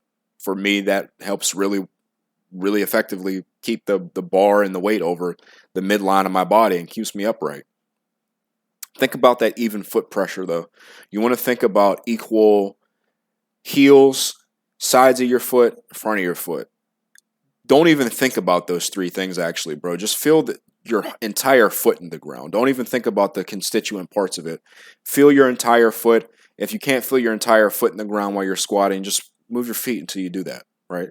It's not rocket science. Don't overthink it.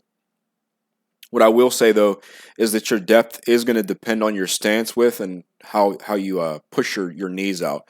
It'll look different on camera depending upon where you record from. So don't over-obsess on that. You know, ultimately, you can feel it if you're going as low as you want to go, or if you go a little bit too high. So go more based off of the sensory feedback and doing all those other things well. One thing that I'll leave the longer legged lifters with is that more than likely right now, you could get into a decent looking squat. It's just you might not be using the amount of weight that you want to use. It's just that when you add more weight into it, then that's when the back starts to come into play and it starts to look more like a stripper squat. So be real about what you actually need to work your actual legs and not just move the weight from A to B. Tempo squats are going to be helpful for that lanky lifter for that reason, because you're intimately aware of what your body is doing if you're going really slow. Now for stocky lifters, it's kind of the opposite. We talked about how lanky lifters have stronger backs and posterior chains on average. A lot of the time it might be opposite for the stocky leg lifter. You have like a shorter legs, longer torso. You're going to want to build your back strength via your hinges, RDLs, stiff leg deadlifts, back extensions, whatever you like and can do consistently. Just get it stronger over time and it'll help on your squat. Because I find that it's never leg strength that is a limiting factor a lot of times. Because when you're good at squatting, bro, your legs are just big, right? So if you can get into a decent, Toshiki Yamamoto looking squat, bro, like your squats are just going to be big. But that back strength might be limiting you in confidence and heavier loads. What I'm going to say, though, is that pause squats are really helpful for those gifted squatters who tend to plateau because they tend to form max. Like with the lanky guys in the deadlift, they form max. You may form max bouncing out of the hole. Spend some more time in that bottom end range of motion and you'll find that you can get a great training effect and build a lot of strength just from not skipping essentially the bottom third of the range of motion. And hold tension at the bottom of that pause. Don't be one of those people that pauses and then they release all tension, or they rebounce out of the pause and actually pause as well. So like 1 Mississippi, 2 Mississippi, 3 Mississippi. That's a pause, bro. If you need to pause like that and so you can be trusted to just freaking pause without doing that, do that. 3 Mississippi count. Also, squatting without a belt and knee sleeves also comes into play with form maxing. If you remove those things on a maybe secondary or third squat day, you're building strength without all the form maxing. That's only going to benefit you long term. Last thing is just having a technique squat if you're going to squat 3 times or sometimes even 2 times a week. Because you're getting such a stimulus from that first or even second time a week that you're squatting, you don't need to go heavy every time. Sometimes just working on technique and feeling is really helpful for those more gifted squatters. But in short, when it comes to performance versus size, though, mostly for size, you're going to go with a slower eccentric. You're going to hold tension at the bottom of your squats. You may use constant tension. You're not going to rest pause as much as you can or as much as you may want to, which means like at the top of the squat, you rest for like 3 seconds and then you do another rep. You want to avoid doing that. And then when it comes for performance, just whatever it takes to stand up safely and efficiently. And that doesn't mean kicking your back into it if you have longer legs. It's like whatever form you have that lets you lift the most amount of weight and depth and range of motion, you do that. I will say, though, when it comes to getting big legs, there's 2 things that you have to do, and there's only 2 things that you can do. There's weight maxing, and then there's form maxing, and increasing strength in either of those things. Some people use a weight maxed range of motion, which is parallel or maybe not even parallel, and they never really aim to get any stronger, and then they have stick legs. And then we have people who form max and they never add any weight and they have stick legs. You have to pursue the good full range of motion and add weight from there.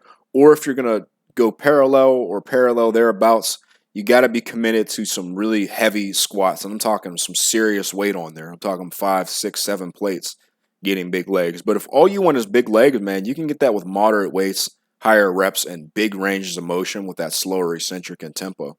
It's just something to keep in mind. Now, we talked about the basic standard of form. I want to talk a little bit about advanced rep cadence. This is just going to be something that I've talked about in the past, in the last video. I know I talked about this. More definitionally, you're going to be manipulating the rep speed as you approach failure. I use this a lot on my new program, Dragon Fist. I just released it on Boost Camp. It's a really good addition to your self-coaching experience. So it has really detailed notes. you could take a look at it. I might post it at some point for on a public Google Doc. But just to say that that's something that I use a lot on that program.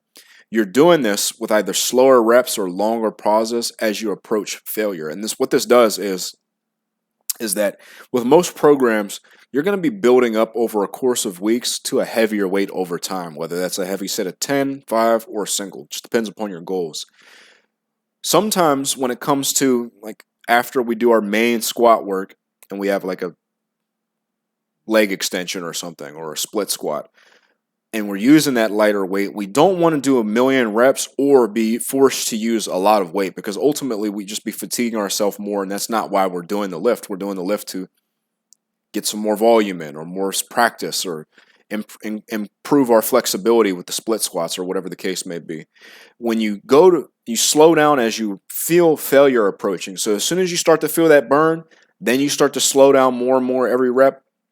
It makes it so that you don't have to use as many reps to reach a desired proximity to failure.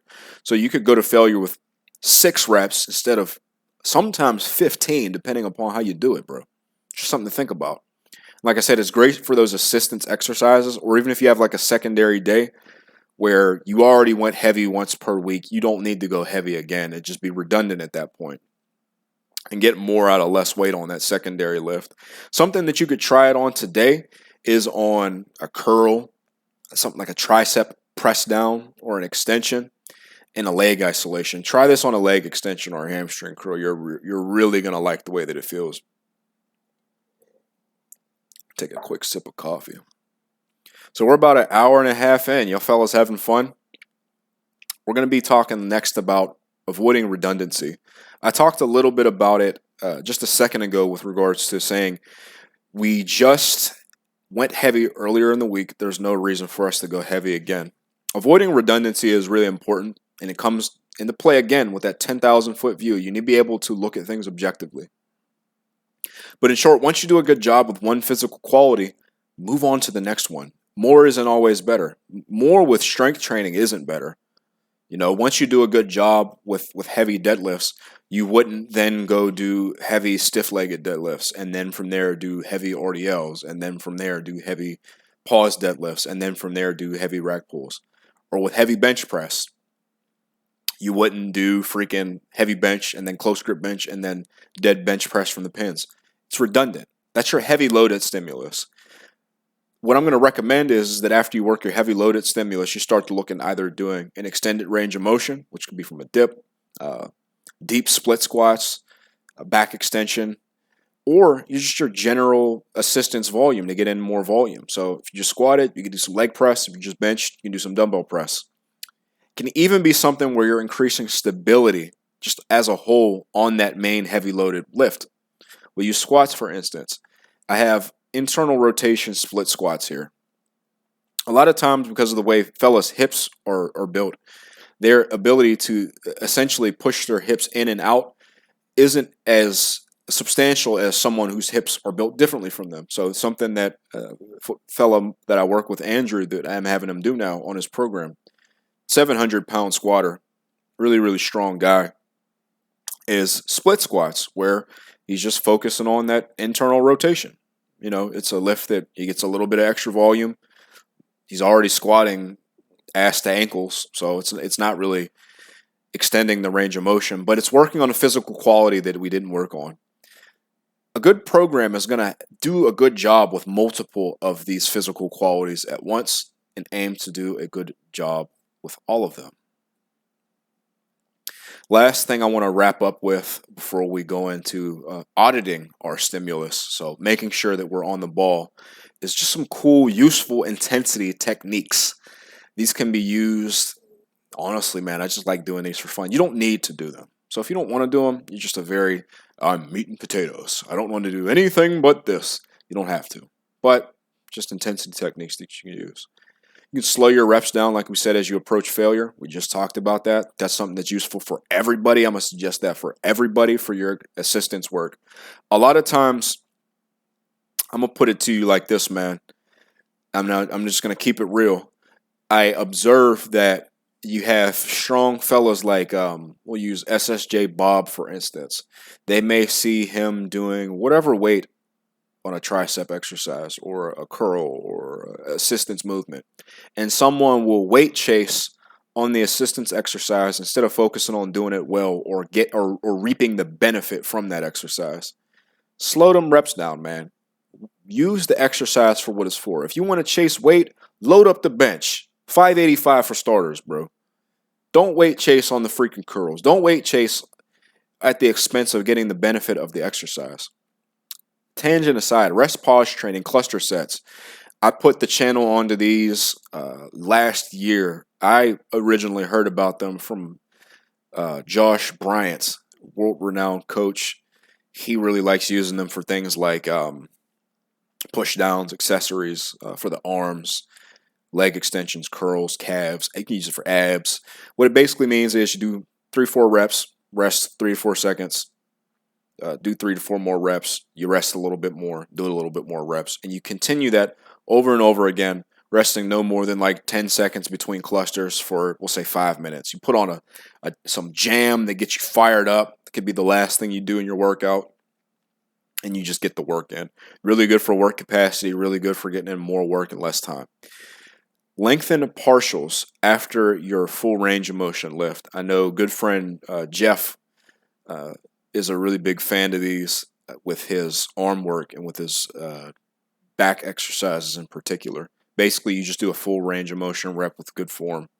And then to get more reps and more stimulus, you just adjust the parameter in which you do the movement. One thing I'll say, though, is that be careful with this.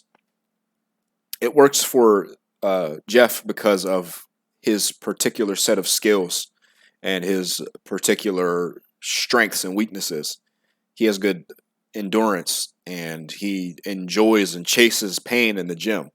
The average person just isn't like that, man. So I would never say chase lengthened or sloppy partial reps at the expense of good reps or full range of motion reps. You could even explore for certain accessories maybe doing a lengthened partial. So I find that for overhead extension, sometimes a lengthened partial, and all that means is that you're not locking out basically. Sometimes you're able to focus on the muscle a little bit better, not even using it as an intensity technique. It's just something to think about. Don't disclude. I don't know if that's a word. Don't take any tools out of your toolbox. Just look at them as potential opportunities to get in good work. Last one, anyone can use this, is back and forth training with a partner. That means you go, I go. That should be self-explanatory. Auditing an effective stimulus. This is going to be really important. Everything is going to come together with this. Before we go into our new check yourself checklist. This was a banger from the last one. But record yourself if possible. There's going to be some things that obviously when you watch the video, dang, I meant to pause and I didn't pause. Or this squat was extremely high. I'm just not going to post this. Stuff like that, man. Sometimes you don't feel it in the moment. Upon review, it's obvious though. Take detailed notes of how your set feels. Like I said, pay attention to what you're doing. Pay attention. This is the biggest thing that I can give you. This is the same thing my dad used to. I'm not trying to talk to you like you're my son. I'm just saying this is where I learned it from. He used to always say, pay attention. And there would be some expletives that would come with it. But, pay attention to what you're doing, right? So if you're driving your car and you're not paying attention, you're going to hit somebody. If you're lifting weights and you're not paying attention, you're not going to do things the way you want to do them. Allow for that margin of error. That doesn't mean get sloppy on purpose, but that means just focus on doing well enough. Allow to get either a little sloppier or a little bit more refined or right on the point. It's going to average out to being what you're looking for. Last but not least, if you just go too sloppy or you form max too much, retake the weights. Don't increase the weight from there. Don't increase the reps. Don't build upon a shaky foundation. And much the same for strength adaptation. Slow down your progression. If you notice that your form is kind of sloppy on 70%, you're not then going to go to 75%. You're going to go to maybe 72 or 73 and focus more on those internal cues and that margin of error before you start to plow on more weight. Just course correct. It's not the end of the world if you're not perfect, but just try to be better. Last but not least, think about it like this, man. If you asked a friend of yours that was very blunt what they thought about that, what would they say? I shouldn't have to explain that to you, bro. The check yourself checklist, I had this on the last video. I think a downfall of it, though, is that although the tips were useful, they were really only not surface level, but just basic things and not more everyday challenges that you may face as you continue on your weightlifting journey. So real quick, this is more or less similar, expanded upon what we had on last time. The intermediate and advanced is more new. But for new lifters, this is what I want you to think about. The idea that as you advance, you don't need to think about all these things as you're intermediate, right? So let me just get that out the way. When you're intermediate, you shouldn't have to ask yourself all these things. You should, as an intermediate lifter, be checking yourself as an intermediate lifter. You shouldn't have to be told, am I eating enough every day? Am I hydrating? Am I prioritizing sleep? Am I handling my non-training variables? Am I changing my programs every 2 seconds because I saw some Reuter do freaking special exercise on Instagram? As a new lifter, you just want to do your best with those non-training variables that we just covered. That's all. For the intermediate lifter, this is where you start asking yourself more substantive questions. So, am I slipping up on those basic things? So you might be doing good with your eating and your effort and not changing your program around, but you're not sleeping enough. You may be eating enough calories and protein, but your food isn't of good quality. You're messing up on basic things, man. You're making beginner mistakes as an intermediate lifter. This is why intermediate lifters stay intermediate lifters and don't get exceptional results. It's because they mess up on the basics. So ask yourself, what basic things am I messing up on, if anything? Also, am I ensuring that I'm taking good logbook notes? Some of the sensory feedback stuff starts to become more and more important the more weight that you load on the bar. As an intermediate lifter, you're now starting to lift weights relative to your start point that are heavy enough to jack you up if you don't pay attention to what you're doing. If you're not paying attention while you're doing it, if you're not taking cognitive notes of what felt good, what felt bad, what you could do better.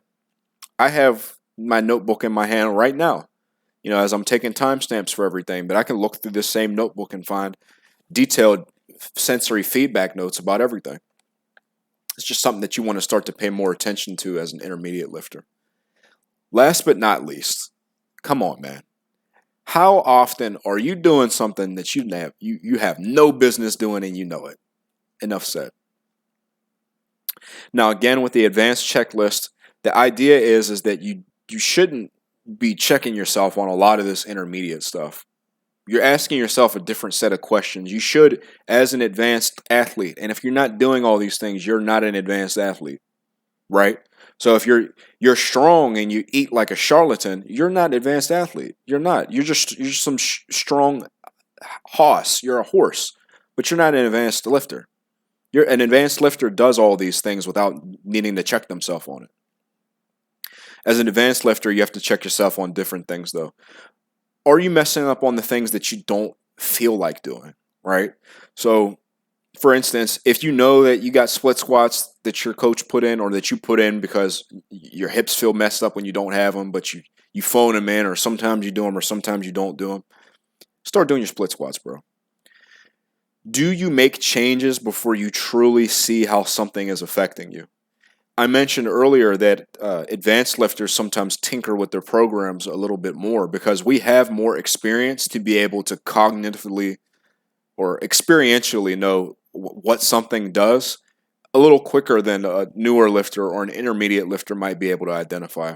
But that doesn't mean that we're going to see the immediate benefit of something a couple sessions into doing it. You need to give it time. Next, can you pinpoint what is actually moving the needle in your training? I think because we have the tendency to tinker a lot, sometimes we could have a million things that are working, cool, helpful physical qualities that aren't actually moving the needle. Next thing, this is just, I see this a lot in advanced lifters. Are you coping? Like you should be doing something. Oh, I don't need to do that because of such and such. Listen, man, yes you do. Next is more of like the ever betterment of our process piece that I talked on a little bit. But how many areas of opportunities do you have where you could do something slightly better? If you say zero, you missed the entire point. That was a trick question. You should be able to say, yeah, I could eat a little bit more chicken in this meal, or yeah, I should be salting more of my food because I find that I'm dehydrated later in the day because I'm not retaining my water. Yeah, and I should be drinking a little bit more water too. Maybe I'll standardize the amount of water I drink, and I'll eat a little bit more fruit instead of, things that don't have water in them, I could do that a little bit better. And yeah, when I go to bed, I think I'm going to stay on YouTube for 15 minutes instead of 30 minutes. That's a little bit better. Let me get to sleep a little quicker. You should be able to look at everything that you do and see that you can do things a little bit better, even if you're mostly on point. Last but not least, are you confirming your own biases? I think that a lot of advanced lifters, even if they start off as that, like I call it the seeker type, where they're just seeking betterment. Sometimes when you get really good at something, especially when you get better at other people substantially, sometimes you start to think, yeah, my way or the highway. I have nothing to learn. Are you learning, or are you confirming your own biases with the information you take in? In other words, are you creating an echo chamber? Part of what we talked about comes into play with determining what type of lifter you are. Maybe you don't know. We're going to quickly talk about each, but determining what type of lifter you are is just going to infer what you need to focus in on a mental aspect. First and foremost, I just want to build some muscle.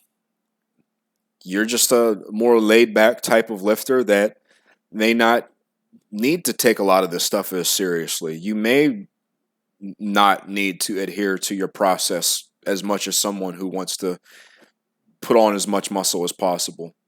You may have to evaluate if that's what makes sense for you. Next is the person that wants to constantly improve themselves. This is someone that is going to want to adhere to the process and not be so mechanistic with their thinking and look at things specifically from that 10,000 foot view.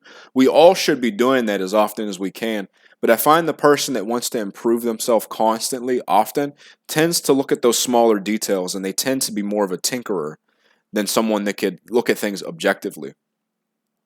Much the same for someone that's easily overwhelmed. Sometimes people who are overwhelmed put more importance on those nuts and bolts than they need to, and they need to look at things from an overarching perspective. For someone that's constantly confused, it's the opposite thing. So they may understand, like, yeah, I need to go to the freaking gym and work hard. What's this guy talking about percentages for? No, I'm not doing that, man. Or, man, that's confusing. I won't do that. Sometimes looking at things with a more detailed look for this type of person is something that you want to do. You don't need to be told that you go to bed on time. I'm doing that anyway. I'm working hard anyway. I'm eating food that makes me feel strong because that's just what I do. But you may need to think more about the programming stuff.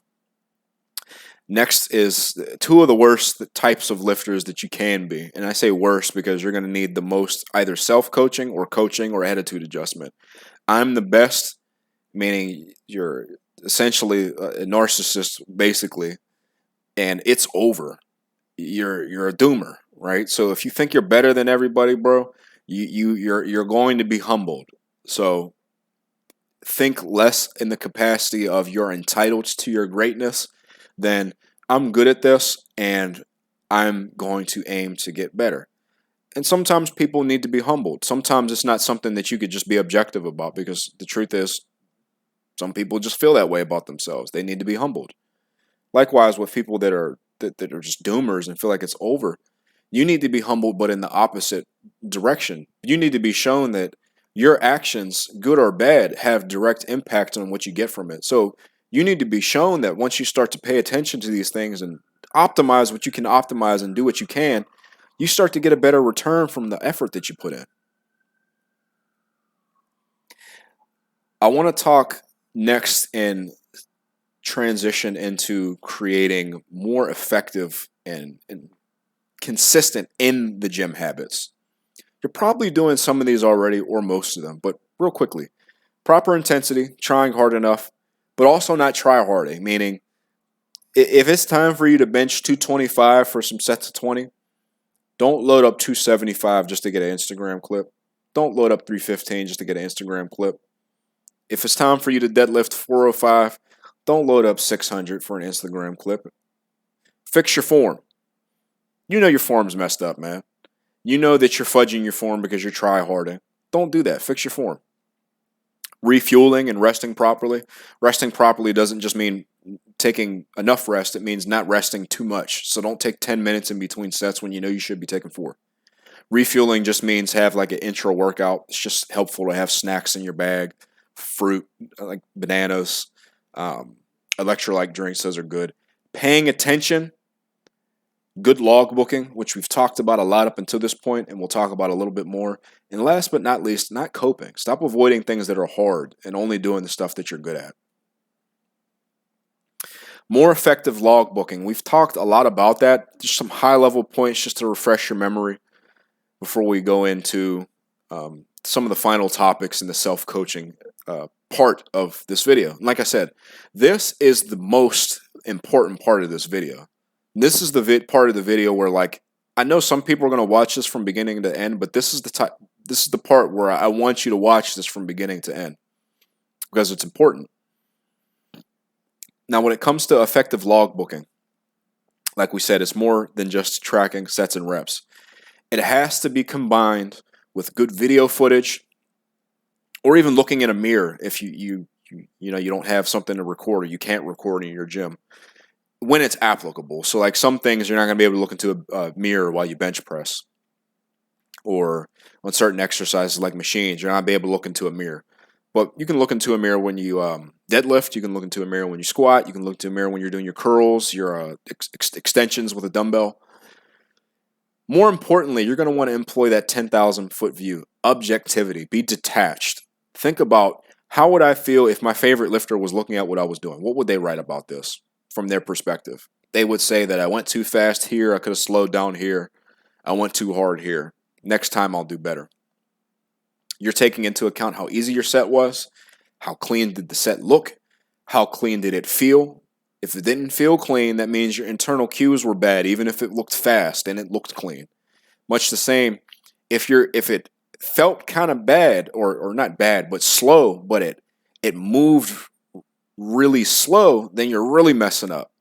But if it moved slow, but it felt fast, that means you got good internal cues. And you need to take note of that. Whatever you did in that setup is something that you need to try to repeat consistently. When something goes well, write it down. When something goes really wrong, write it down. And read back the notes that you take to determine if you're taking good notes or not. Like if you're actively compartmentalizing and coping in your notes, scratch that jank out and keep it real. Something really big that's helped me have a great rate of progress as an advanced lifter, and especially when compared to other advanced lifters, is picking that lowest hanging fruit. You always have to go after that easiest win and avoiding biting off more than you can chew. This is really important because it creates something that I call specifically mental momentum, but momentum in general is very key, and we'll talk about that in later sections. This is internalized. One way of thinking of it is as, listen, if this was this easy this week, next week, I'm going to be way ahead of the curve and it's going to be smooth sailing up until the PR. Those lowest hanging fruits change over time though. So your lowest hanging fruit might be just generally developing yourself because you just got into the gym. When you're advanced, your lowest hanging fruit could be your shoulders are not ahead of the curve. Like, for example, my lowest hanging fruits right now, I would say, are my shoulders and I would say forearm strength, like grip strength and things like that. I have other things that I'm seeing good rate of progress on, but those are things that I'm seeing faster rate of progress on because they're not as developed as, say, I've put a lot of size on my legs, on my arms, just all my muscles, my bigger muscles in general. But the shoulders are something that, although they are strong, they're not as strong relative as I would like them to be. And it's a low-hanging fruit for me. But you're always evaluating what those biggest areas of opportunity are, whether that's in your process or in your muscle groups. When it comes to identifying your lowest hanging fruits and log booking well and just running a good program and having a good rate of progress, you want to identify your key performance metrics. They're going to be what moves the needle for you most in your program. So absent of everything else, you need to be able to look at a list of like 10 to 12 movements that if you did nothing but these, like if you were just pressed for time, you couldn't do anything but these lifts, you could make great progress. You wouldn't make the best progress. You may make 80% progress instead of 100, but you can keep the needle moving forward. It helps you to avoid fluffing your program. So if you're hitting all your performance metrics, it isn't just hit squat, bench, deadlift, go home. It's hit all your performance metrics, which include a variety of movements. They hit a lot of different muscles from a lot of different angles. They hit a lot of different physical qualities, and you may only need one or two things in addition to those things on your program per workout, instead of having 4 or 5 things like a lot of new and intermediate lifters will fall into. Even advanced lifters do the same thing. The truth of the matter is that sometimes you only need that one exercise or sometimes no exercises in addition to the performance metrics that you do. But determining them is just about your common sense though, man. So if you're running a program and I have, for example, here some bench exercises that y'all can read, but we'll use squats for instance. If you have barbell back squats, leg press, leg extensions, sissy squats, hip abduction, what's moving the needle for you the most? Use your common sense. It's a test. I'll let you answer in the comments. More than likely, it's going to be your squats and your hip abduction. Your hip abduction because your adductors don't get maximally stretched on squat, and the squat because that's generally worked your entire leg already. Yes, the leg press helps. It gives you extra volume. Yes, the leg extensions certainly help. It's working a part of your quad that doesn't really get worked on squats. But if you did nothing but squats and hip abduction, you would be getting 80% of that session's benefit. So if you're stretched for time, you can just do those two things. Or if that's all that you want is 80%, you do those two things. When it comes to your performance metrics, though, those standards of form are very important, though. So everything that we just covered about that is going to really need to get applied there. When it comes to performance metrics, though, we have a fear of missing out. We feel that like we need to do every single exercise in our program. I used to get, I'm not going to lie, not a lot of things like annoy me when it just in general, because I'm a laid back guy. Not a lot of things annoy me, but what really annoys me really gets on my nerves. I hate when I do an exercise and I stop doing it to do something else, and people are just interrogating me about why I'm not doing that exercise anymore. Like, I thought you said this was good for that and this and that. Why aren't you doing that? You're missing out on this. I'm like, man, unfortunately, I can't do every exercise I think is ridiculously chatty at once, bro. When it comes to that fear of missing out, you're going to want to employ the 10,000 foot view. We're going to continue to talk about this. Is this something that I'm doing already? Is this as effective as something that I'm doing already? Am I already have fun in progressing in my training? This doesn't actually attack any of my low-hanging fruits, and my low-hanging fruits are just outside of the scope of this exercise in general. My low-hanging fruits, like I said, are probably shoulders and forearms. So, just to give you an example. The very last two things that we're going to cover before we wrap up the self-coaching aspect of the Berserk method is managing the good times and the bad times in your training, and what a normal day-to-day session should look like. What are your expectations in terms of a day-to-day session? We'll start with the good times. Good times. Good times. The good times in your training. If you have a great session, feel good about it. Don't get too big for your britches, though. Don't think that just because you had a good session that, like, yeah, 250 felt great this week, so instead of doing 260 next week, I'm going to do 280. Don't do that. Don't fudge your form next time to try to, yeah, if I did 250 this way, what if I did this? I could do 290 next time. Don't change the form to chase the higher weight or the higher rep counts or to chase a perceived outcome, because then we're not adhering to our margin of error. We're not adhering to our standard of form. The good times is easier to do that because when you're up, You're not thinking about things as logically. You're thinking more emotionally. Try to keep that 10,000 foot view. This was a good session. I'm ahead. I should try to stay ahead. Now, what's a normal session? Some people might have the perception that what I just described a good session to be. If it ain't that, it's a bad session. Here's what a normal session is. Here's what you should expect and that you should learn to be happy with.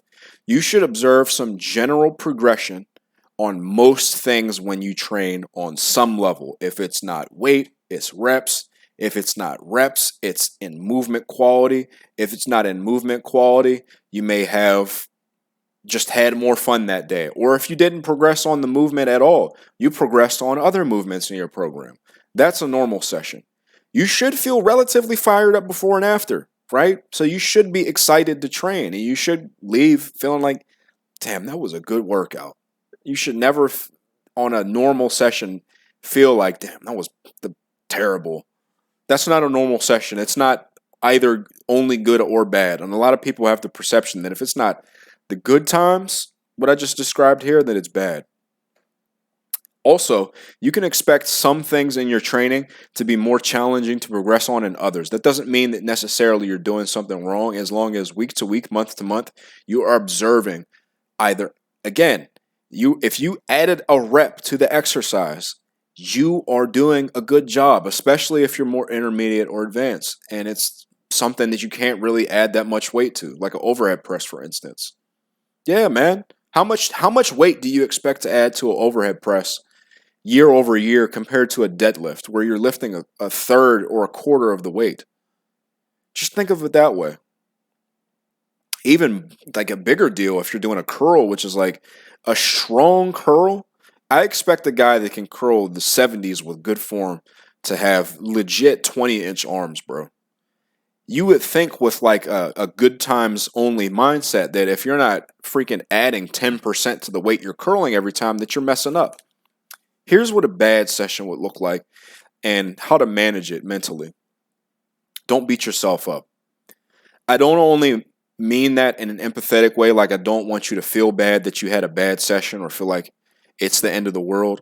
But also, as I said, a lot of people use beating themselves up as a reason to give up and make themselves feel better. Never give up, bro.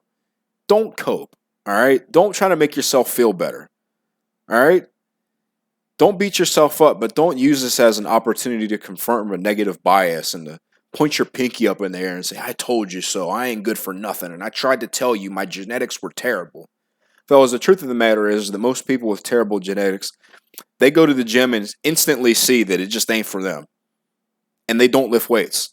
Most people who lift weights regularly have average genetics, right? So take accountability for your rate of progression. Enough said. Again, when it comes to the bad times, just like with the good times, take that objective view, the 10,000 foot view. You had a bad session. Was there anything that you did before the workout in terms of your diet, your non-training factors, or during the session contribute to your performance? Did you maybe notice that during your warm-ups that your form was a little janky and the reps felt weird? And when you were on your last warm-up, it felt kind of heavy because your reps felt kind of weird. But you pushed for it anyway. That contributed to your negative session on that movement. That's something that you could have did better, that you don't beat yourself up on, but you be objective about what you did and what you can do better next time.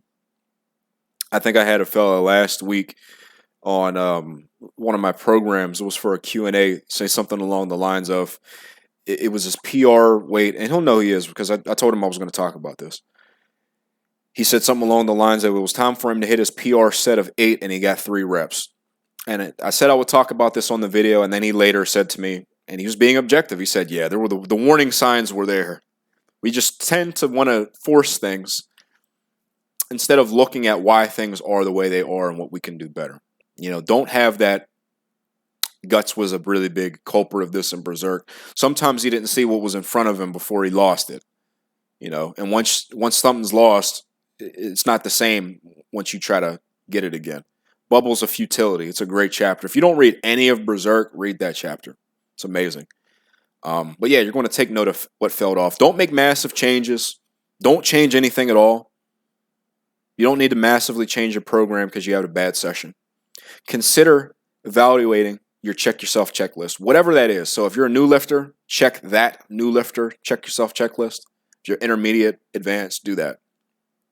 But again, please do not make massive changes based after a freaking oddly specific reel that they're presenting a problem that's kind of similar to yours, because that's how you end up over tinkering.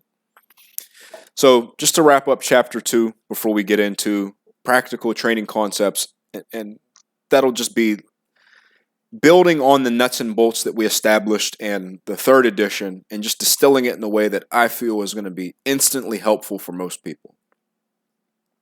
But wrapping up chapter 2, self-coaching is all about taking that 10,000 foot view and being detached from what you did. It's about paying attention to what you're doing while you're doing it, though. So you're in the gym, you're present in the moment, but you're also not putting your ego into it, right? You're thinking about, what would my coach think if he was looking at what I was doing? What would Dan Green think about if he saw me doing it this way? What would he say about it? That's the viewpoint that you want to have. You're coaching yourself. Self-coaching is not about running the best program. Here's the truth of the matter, bro. I'm going to keep it a green bean with you. Someone could take a program like Raider, run it for the rest of their life, and they're smoking you on staying accountable. They're smoking you on eating to support your training. They have the same genetics as you, and they'll make much better progress than you if you run an individualized program created by a coach that you could pay whatever amount of money you want to pay for it. You could research as much programming stuff as you want to research, but you're not doing the things that you're supposed to be doing outside the gym and in the gym. You're not taking good notes. They're going to smoke you. They're going to mog you into oblivion, bro. It is what it is. It's less about specific tools and how you do them. Last but not least, allow a margin of error. Check yourself before you wreck yourself.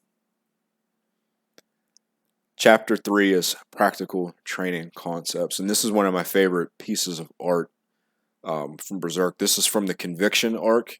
Again, if you don't want to read any part of Berserk other than the Conviction arc, it has a lot of the more popular thematic pieces that they touch on. And if you're looking for something that is just legit great literature, Berserk as a whole is great literature, but that part of it is like especially thought-provoking. When it comes to practical training concepts, I talked a little bit about this before, but the guy that is running a good enough program extremely well is going to mog you all time, all day, every day. Methods are many, principles are few. Maybe I should call it something other than the Berserk method, because it's more of like a set of principles than anything. The Berserk principle doesn't sound as cool at this at this point, though. I'm not going to lie. If I had a time machine, I might have named it the Berserk principles. But man, even that sounds kind of lame. I don't know. But self-coaching is only going to do what it needs to do if all aspects of what you're doing are maxed out. Not just throwing a bunch of shit at a wall and seeing what it does. Program design is more of a mechanistic thing in that regard, I would say. It's more subjective and based on the person. But again, for us to be able to do that, we need to be able to get an objective view of what we need and how we're going to do it with a 10,000 foot view. So this is all just a preface that, please, if you need help with the self-coaching aspect, I still want you to listen to this programming stuff, but you need to fix your foundation and the way that you view things before you start to look at how you're going to design them, mechanistically, on a detailed sense. And for anyone who needs to hear this, programs take longer than a session or even multiple sessions to bear visible results, whether that's either you're putting on muscle or you're getting substantively stronger, right? So just because you could run the best bench program, but if you run it for 3 weeks and then try to max out, you likely are not going to be any stronger. You need to run it multiple times to see an appreciable difference. And as I said, basic programming always works. Enough. Just do this. This was one of my favorite most formative YouTube fitness videos that I've ever consumed. I'm gonna be honest with you, man. What Eric said on that video didn't really it didn't really make sense to me, bro. I'm not gonna lie. But just the idea of breaking something down into something basic and just doing that and doing it well was something that like it really, really helped me conceptualize a lot of things in life. So that's why I named this Enough Just Do This. For most people that, and even the fellas that just skipped to this part, for most people who are watching this video, just eating well, sleeping good, doing your non-training variables like a rock star, you're trying hard, you could run Raider, which is a program that you could run it on my Excel spreadsheet, which is somewhere in my video playlist, or you could run it on Boost Camp. I don't really care what you do. If you run that program and you do all those things well, you run it to a T, you don't change anything, and you just eat well, sleep well, you try hard, you have a good work-life balance, you're going to get way more jacked than your counterparts. It is what it is. The fellow who moves the big rocks is always going to mog the one collecting pennies. That's the honest truth. So if that's what you want, that's all you need to do. You can learn how to self-coach after that, but while you're learning the basics, just do that. Even outside of that, the solution to the problem that you're having is more than likely extremely simple. You're always going to want to pick that simple solution. So I was chatting with my buddy Sam before I put this presentation together because I wanted to make sure that I stressed certain parts of this. And downloading knowledge from my brain, sometimes I forget to include things in here that I wanted, and I watch it back and I'm like, the video doesn't suck, but like I'm a harsh critic of myself. I'm like, why didn't I talk about this? Like, but we were talking about this, and it's like, yeah, dude, if you just want bigger arm, just find a curl that you like, a couple curls that you like, and train them as hard as you can, as often as you can, and you're going to get much bigger arms. The guy that hyper-analyzes their arm programming and doesn't attack it with that simple and aggressive solution is not going to get as good results. When it comes to anything programming related, though, by now, you're better at looking at things objectively, I hope. So if you aren't, please go watch the self-coaching part of the video from beginning to end. But by now, when it comes to implementing things mechanistically, or as I said, on a detailed manner, think problem versus solution. When you're implementing something new to your program, or you're running a new program, you want to think, again, problem versus solution. What am I trying to do? Like, what problem am I trying to solve? We could say, for instance, lifter A, so he could say, I have 14-inch arms. I want 16-inch arms. I should run a program that has me training my arms hard and often. And because I want to train them hard and often, I'm going to try intensity techniques for my arms and do these exercises for this long.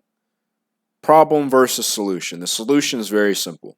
You want bigger arms, you just train them more often. You want to ask yourself as well, how does this program make it easier to do things that I'm already doing, or streamline them in another sense?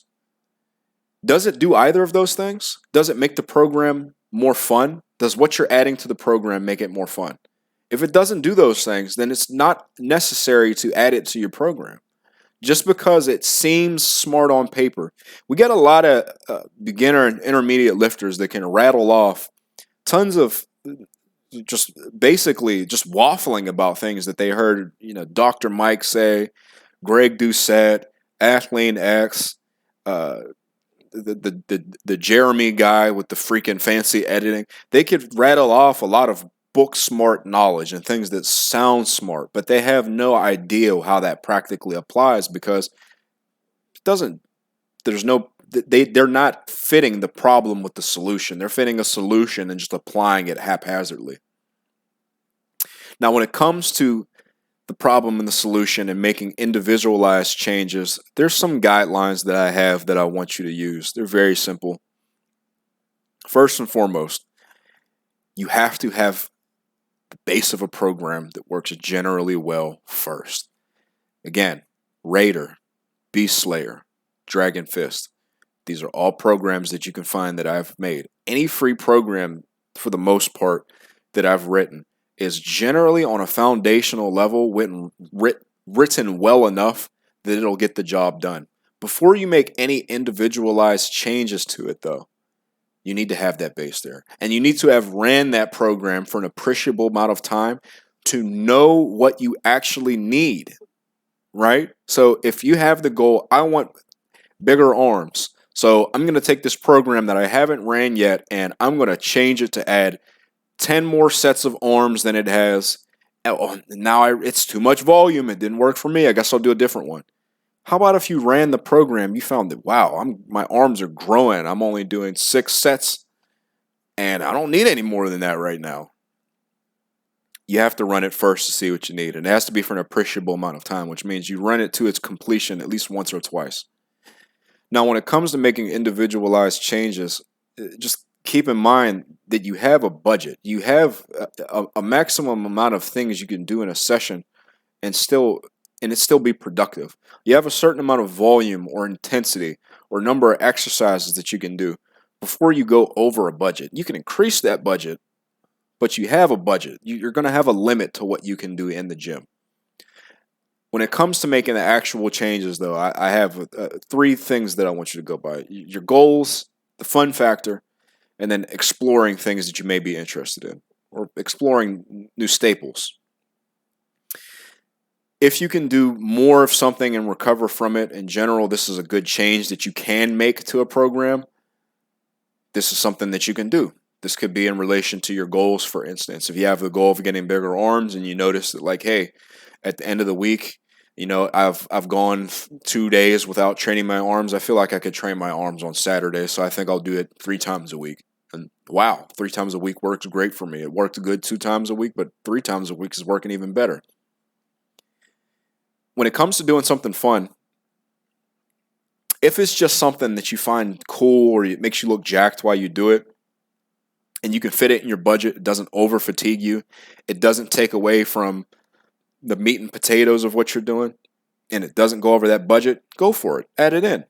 Like I said, this is a hobby. It needs to be fun for you. If it spices things up for you and it doesn't really affect things one way or the other, go for it, bro. You don't always have to do something because, like, it's optimal. You just do it because it's fun. Now you're moving those big rocks still. You're still doing the things that are getting you the good gains. But listen, man, if you want to do some freaking odd lifting and it's not taken away from your regular squats and deadlifts, go for it. It's not taken away from your hack squats or whatever you're doing, go for it. And also, if you're curious about something, inherently, when it comes to good program design, there is enough leeway in terms of how things are laid out that if you just wanted to, say, explore like a cool new ab exercise or a cool new forearm exercise or pull a rope or something like that, if you're curious about it, just try it and go for it and see how it works. But don't go overboard when you add things. When it comes to the training budget, though, I want to go into more detail with this. In short, it's how much total volume you can potentially do, like we just talked about, and how many exercises you can do, how intense you can do. You have certain dials that you can turn in your training and how far that you can turn them. That's what your training budget is representative of. The thing when it comes to your budget, though, is just because you can do more or you can maximize your budget doesn't mean that you should do that.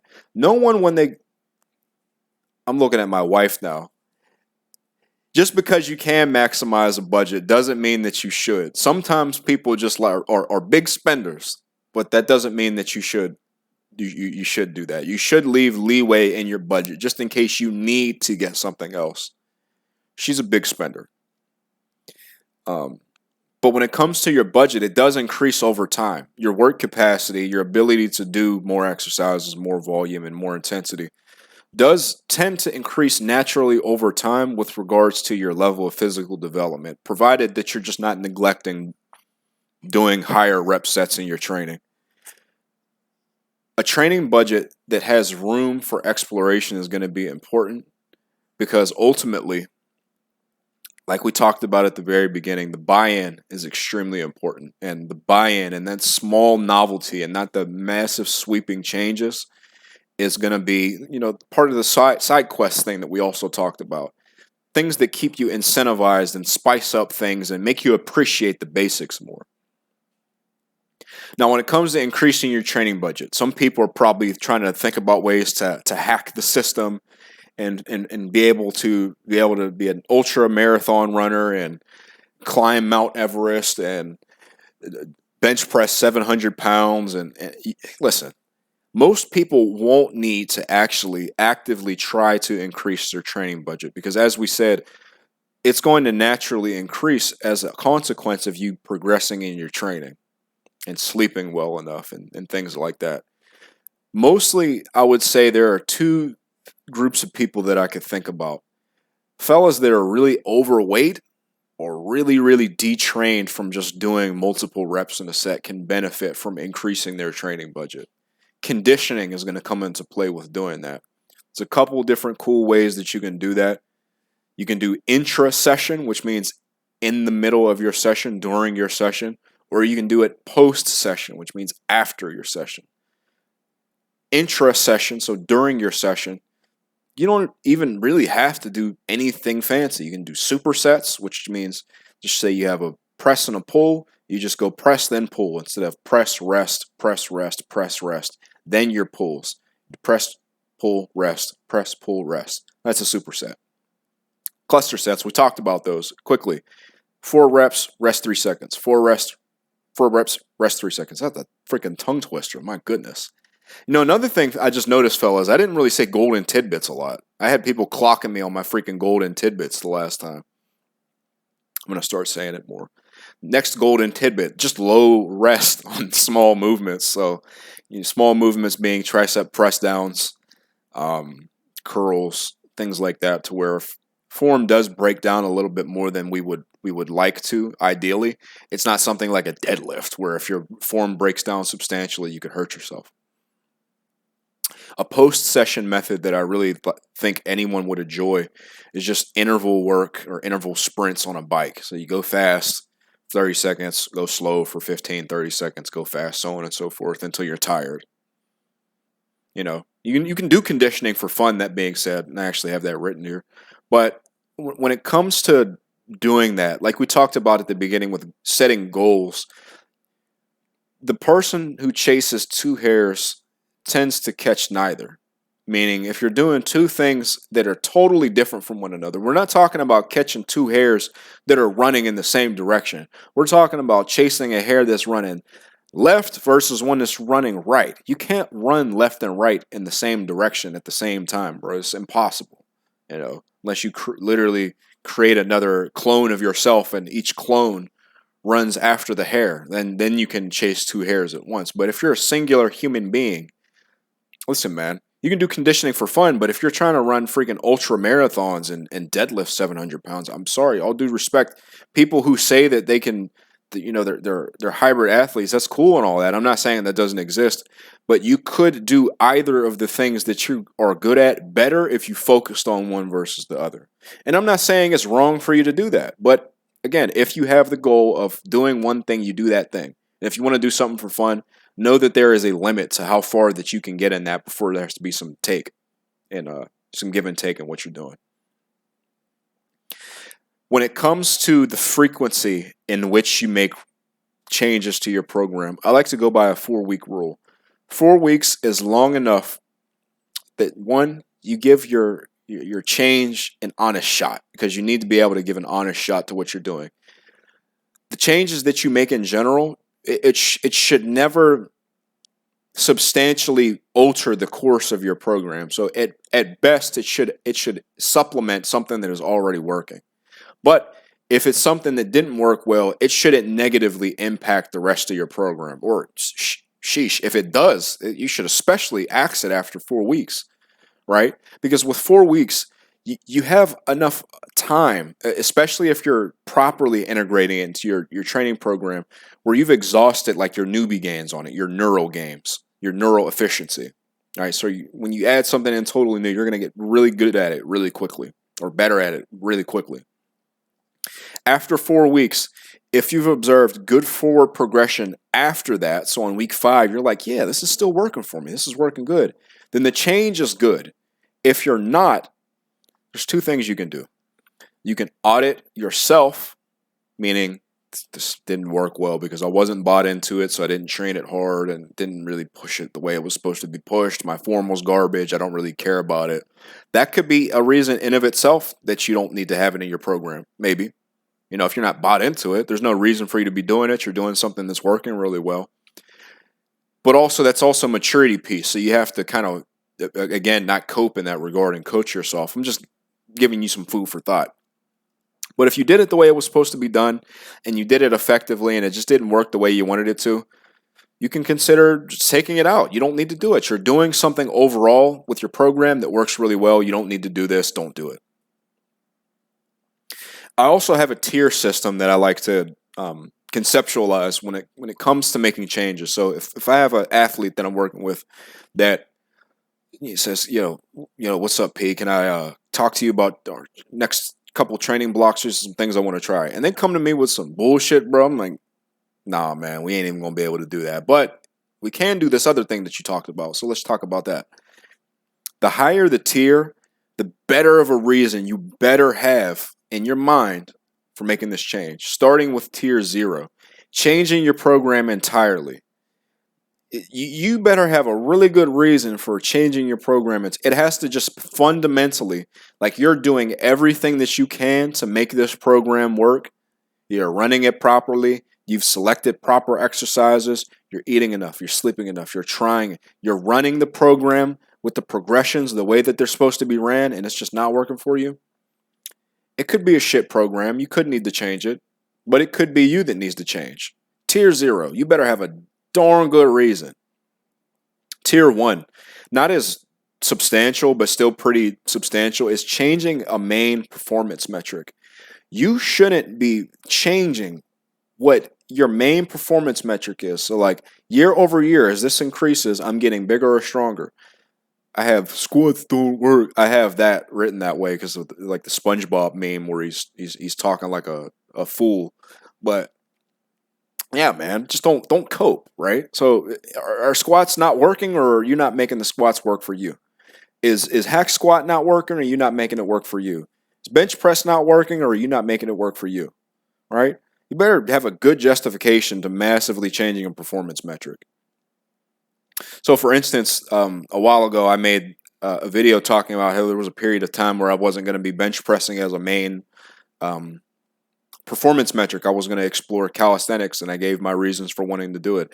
I had already built a lot of bench pressing strength, and I wanted to try something new and explore other things. And part of the give and take was me saying, hey, man, my chest and triceps is ahead of the curve. This works well for me. Let's do that. Let's change it. And again, that's very different from someone who's new. And I talked about this in the video because you don't want to cope when you do these things. That's very different from someone who's new, sucks at bench pressing, doesn't like bench pressing. Oh, yeah, I can get by with rings. It's not what was communicated. So tier 1, big justification you better have. Tier 2 is almost important as tier 1, but changing a progression model on a performance metric. You need to be following the program the way it's written at least a couple times before you decide if the progression model is working or not, especially if you're newer or intermediate, because oftentimes new and intermediate lifters tend to have unrealistic expectations as to how quickly something should be working, right? So the progression model should stay the same. Most progression models work just fine. We don't need a fancy progression model. Part of coaching comes into play with working with someone who is checking a lot of the big boxes, but just can't be objective about certain things in their training, or just doesn't want to think about certain things, right? But if they were to run any of my free programs, they'd still get pretty good results, right? That's because all progression models work well enough. Sometimes we can pick the best tool for the job, but most progression models work well enough. Tier 3 is less important, but still pretty important. Changing your assistance exercises around. Listen, if you're constantly changing those assistance exercises around, it's not the end of the world because we're still doing a good job with our performance metrics. But maybe you need to check that last 10 to 20% and you're only getting about 10% because 5 to 10% because you're constantly changing those assistance exercises around and not maximizing the benefits. Tier 4 is more of like a maturity piece, and a lot of experiences I've had, just observing things like people adding more volume when they don't need to. You don't need to do more volume just because you want to do more volume. Volume is a dial that you turn to keep the gravy train rolling.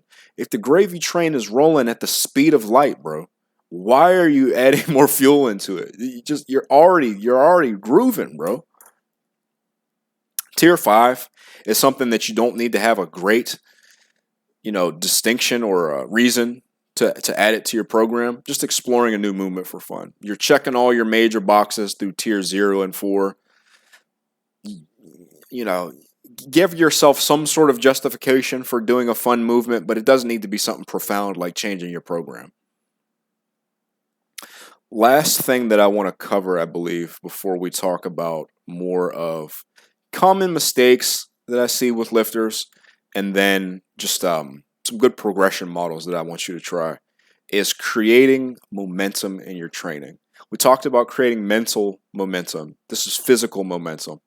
The idea of this is that momentum is important for creating forward progression, and that you need to be able to see it. You need to be able to see where you're going to be able to get there. If you're going nowhere, you need to be able to see that too, and that means that there's something wrong with what you're doing. There's something wrong with the way that you're interacting with this program, whether it's you're going too hard too quickly, your non-training variables are or not where they're supposed to be at. But if you're running a good enough program and you're not making progress on it, it's not because something is out of your control. There's something going on, and you need to be able to do a 10,000-foot view and see where you're interacting with it at. You need to be able to take that accountability, because that momentum is important. And the more advanced that you get, the harder it is to create that momentum because your loads are getting heavier. It's a lot easier to push a freaking Bosu ball across the gym than it is a sled. But you can still do it. It's just a lot harder. But it's also more important when you're advanced because, again, you can push the Bosu ball kind of suboptimally and still push it across the gym. But if you use bad technique and you're not pacing yourself while you're pushing the sled, you're not going to push it as far as someone who's pacing themselves out well. When it comes to creating momentum for the new lifter, I do not want you to overthink it. Follow a well-written program to a T.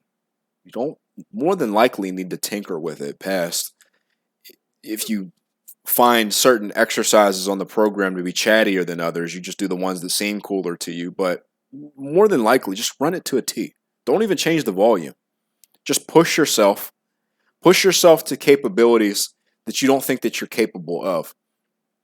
Because I find that with a lot of very new lifters, you're a lot better than you think you are, right?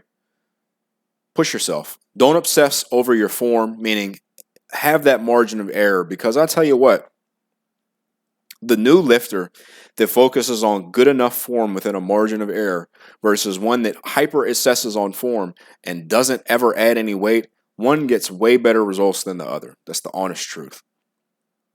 You're going to focus on establishing things like your proper adherence to your non-training variables and what your program is asking you to do. And start good logbooking. This felt good. I'm not really sure why my upper back felt this way on squats, but felt pretty good. Maybe I'll look at my video and see what I did. Oh, it's looking like I pulled the bar into my upper back and I kind of put it here as opposed to there. I'll do that next time too. Start to pay more attention to what you're doing as well.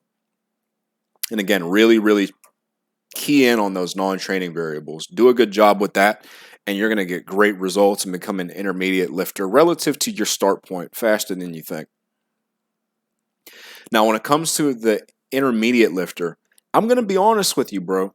There are a lot of programs right now that if you ran them to a T, you only need to do what's on the program to create good momentum. As I said, most progression models are written in such a way to create that momentum. So you just need to follow it to a T. It's more so about not being oonga boonga with what you're doing anymore. Meaning there's certain things you can fudge as a new lifter, like with diet and sleep. I'm not telling you to do that. I'm just saying that it's a reality that most people who are Falling in love with the process. Don't do everything perfectly right away. You have to be able to start wherever you're at. So, you might not always eat high quality protein sources, and you don't need to always do that as a new lifter. But as you get better, that's something that you need to start paying attention to. You also need to keep in mind with your goals. Your goals are going to need a certain level of adherence to that process, right? So if you have the goal of continually improving yourself, you need to be able to look at what you're doing and improve your process in that regard. When it comes to making changes, though, as an intermediate lifter, we don't want to change things too often, because it's that weird stage where we're strong enough to know what we're talking about, but we're not so strong that we know everything. You don't want to change everything, but use your experience as a new lifter and your preferences to guide those changes. So you're like, yeah, I like doing press downs better than extensions, and extensions feel bad on my elbows, and even if I warm them up really well, extensions don't feel great. And when I do them and I tweak my elbows, I can't go hard for 3 weeks until they get better usually. So I'm just not going to do them. That's the type of stuff that I'm talking about.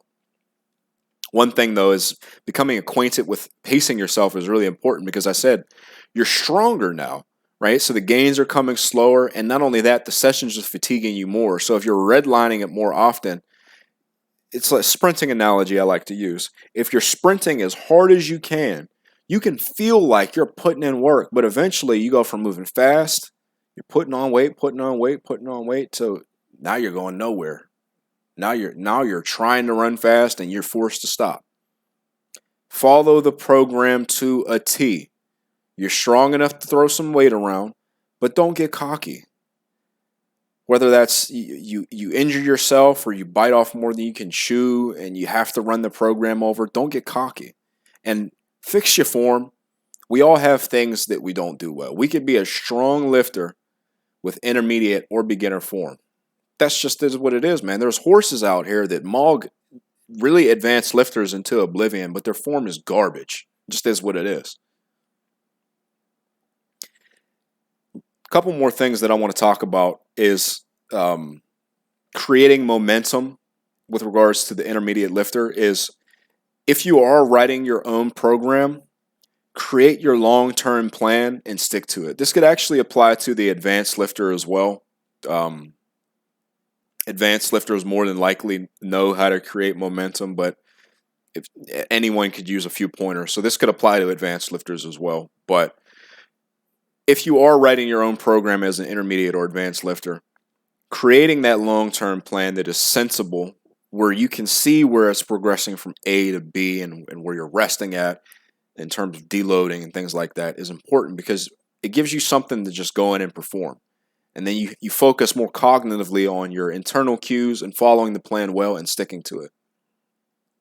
Now, when things go wrong, you use your experience as late intermediate, early advanced lifter to be able to troubleshoot that and keep the plan on track. Use your tools to be able to say, man, I tweaked my elbow a little bit. I don't need to deload, but I've found that when I do this exercise, I get extra blood flow in the elbow, and it makes me feel a lot better, a lot quicker, and it lets me get in my full workout and still train intensely. So I'm going to get ahead of that now and do this so that I can go back to doing what I did originally without needing to derail overall what you're doing. And especially when you get really, really advanced, and even as you're climbing up the ladder as an intermediate lifter, you want to constantly ask, how can I do this better? Even if I'm doing this good, how can I do it better? I'm getting in a lot of protein. Some of it is from kind of tilapia. And I know it's like a good protein source, but they're bottom feeders, bro. What if I ate this organic chicken breast?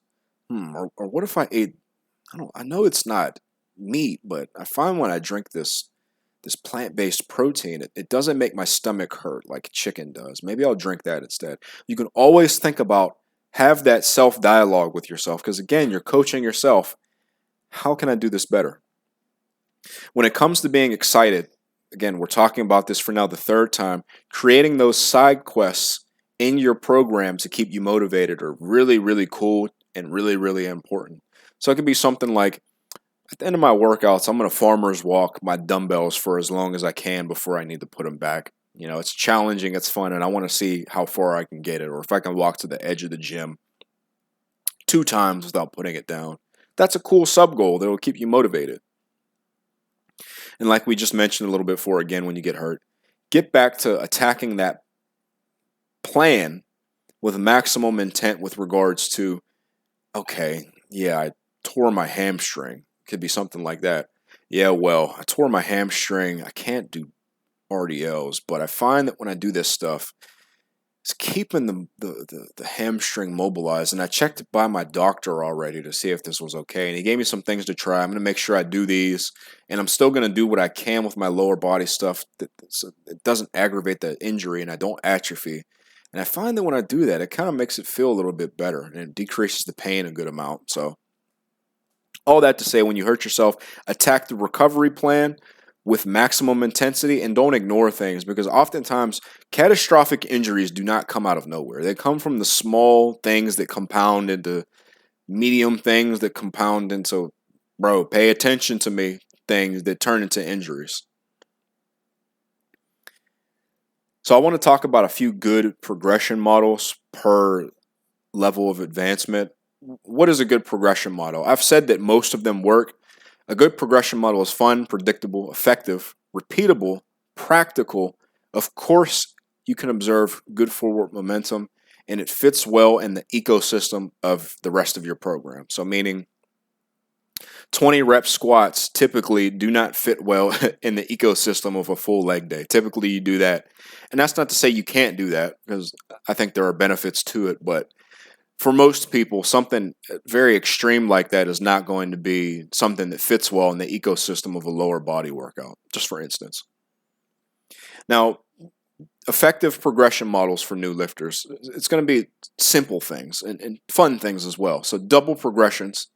You've seen this in all of my programs, which are all customizable, most of them for free.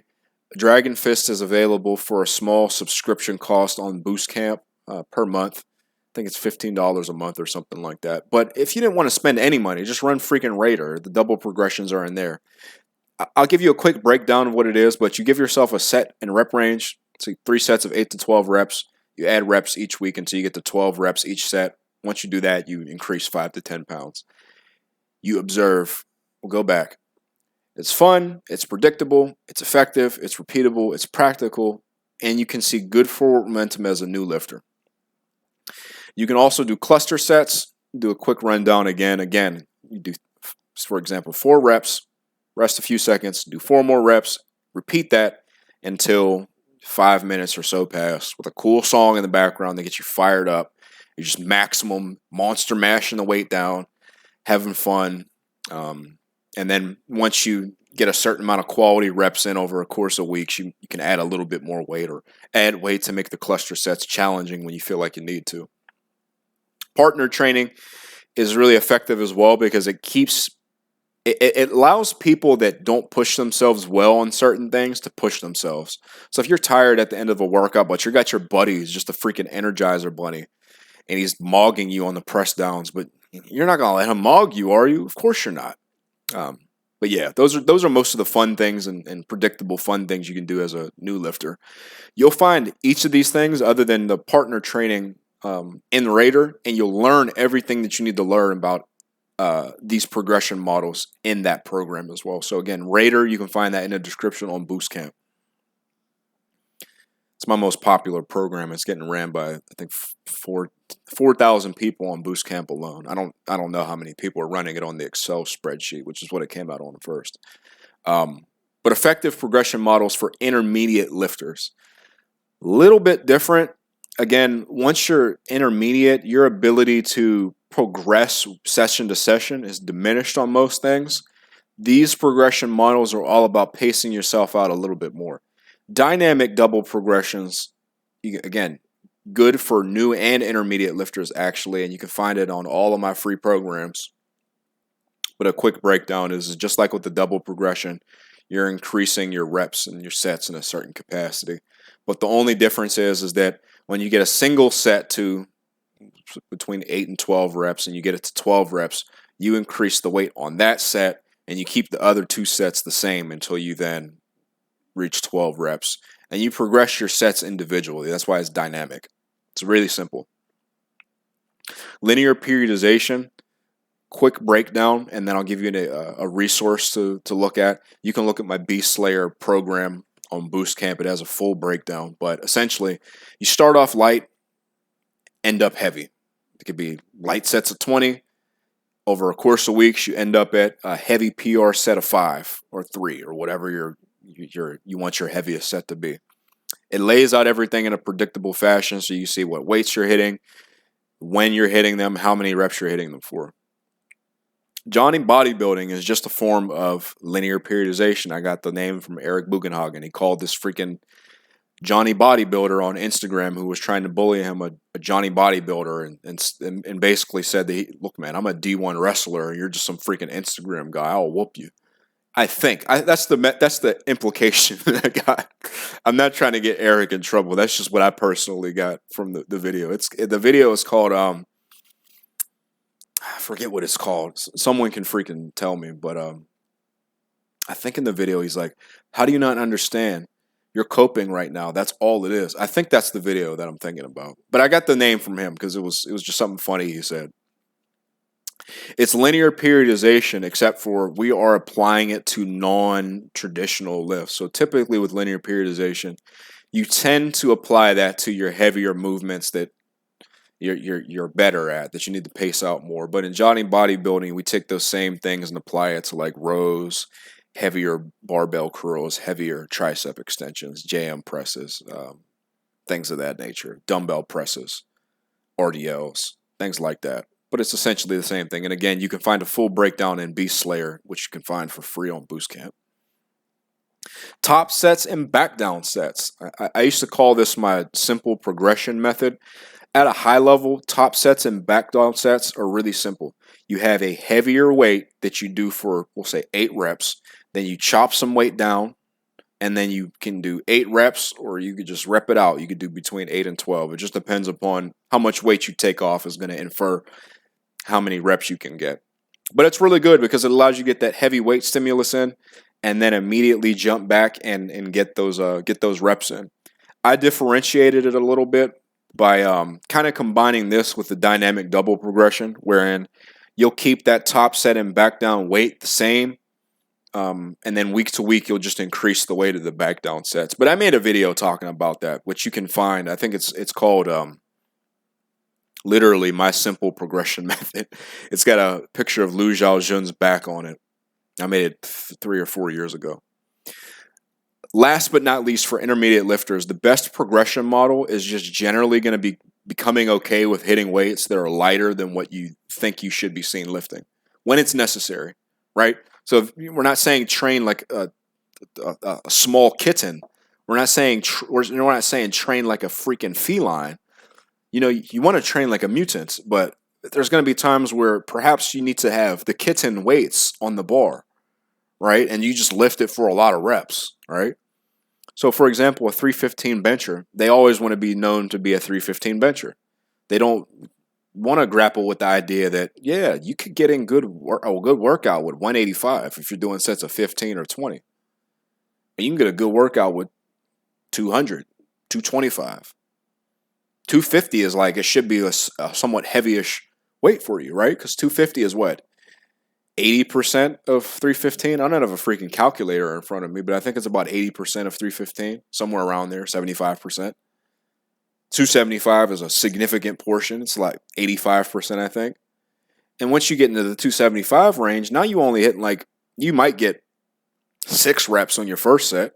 How many reps do you think you're going to get on your second set? Maybe 5 if you fudge your form, start to fudge your form a little bit. You might get 3 reps, and it's going to be a struggle on your third set. No. Lift those weights that you think you're too good to be seen lifting. Become acquainted with that. Become acquainted with it until your light weights just become impressive to those around you. If it's an outside thing, outside perspective thing. This applies to the advanced lifter too, because as I said, you know, a lot of us get in our own heads when we get advanced. Like, I can't be seen doing this, bro. You kidding me? This Johnny one plate over there is lifting more than that. Load up the bench. No. First and foremost, bro, you used to be that Johnny one plate as well. And second of all, if that Johnny one plate, he could catch up to you, bro, if you don't get your game together. So let's just talk about these effective progression models. More than likely, as an advanced lifter, you know what a good program looks like already. You know how to create momentum. I think progression as an advanced lifter with their accumulated knowledge is less about the tool and more about making the tools work for us. So I think attacking those low-hanging fruits and keeping that rate of progression as fast as it can be in that regard is something that's going to be more important. Because when you're always attacking your lowest area of opportunity, especially as someone who has hypertrophy goals in mind, you're always going to feel mentally like you're making great progress, even if overall you're making a lot slower progress than you did three years ago. I think a helpful tool for your progression, I'll say, is paying a lot more attention to your internal cues and your form. Because where crappier form as a newer lifter isn't the best, you can still get away with it. And intermediate lifters can, there's a level where if you push hard enough, you can still make some progress. But as an advanced lifter, if you're not doing form that is avoiding obvious injury because you're lifting tremendous weights, is efficient, it snowballs.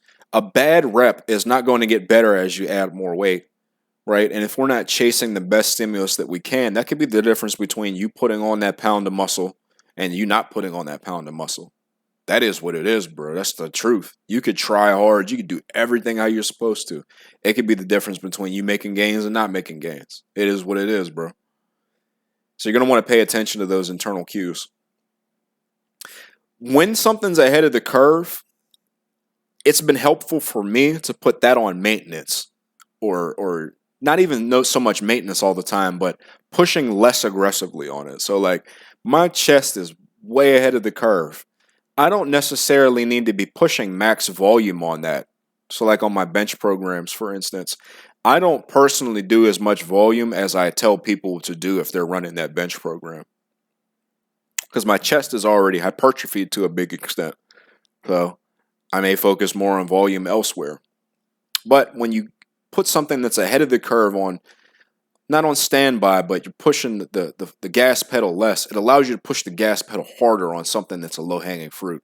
And as an advanced lifter, that's going to allow you to feel like you're making really good progress as well. So keep that in mind, bro. Last but not least for the advanced lifter, before we get into the common lifter mistakes and then wrapping up and going into the Berserker manifesto and finishing up here, about 3 hours in. Find creative ways to fit in more effective training frequency.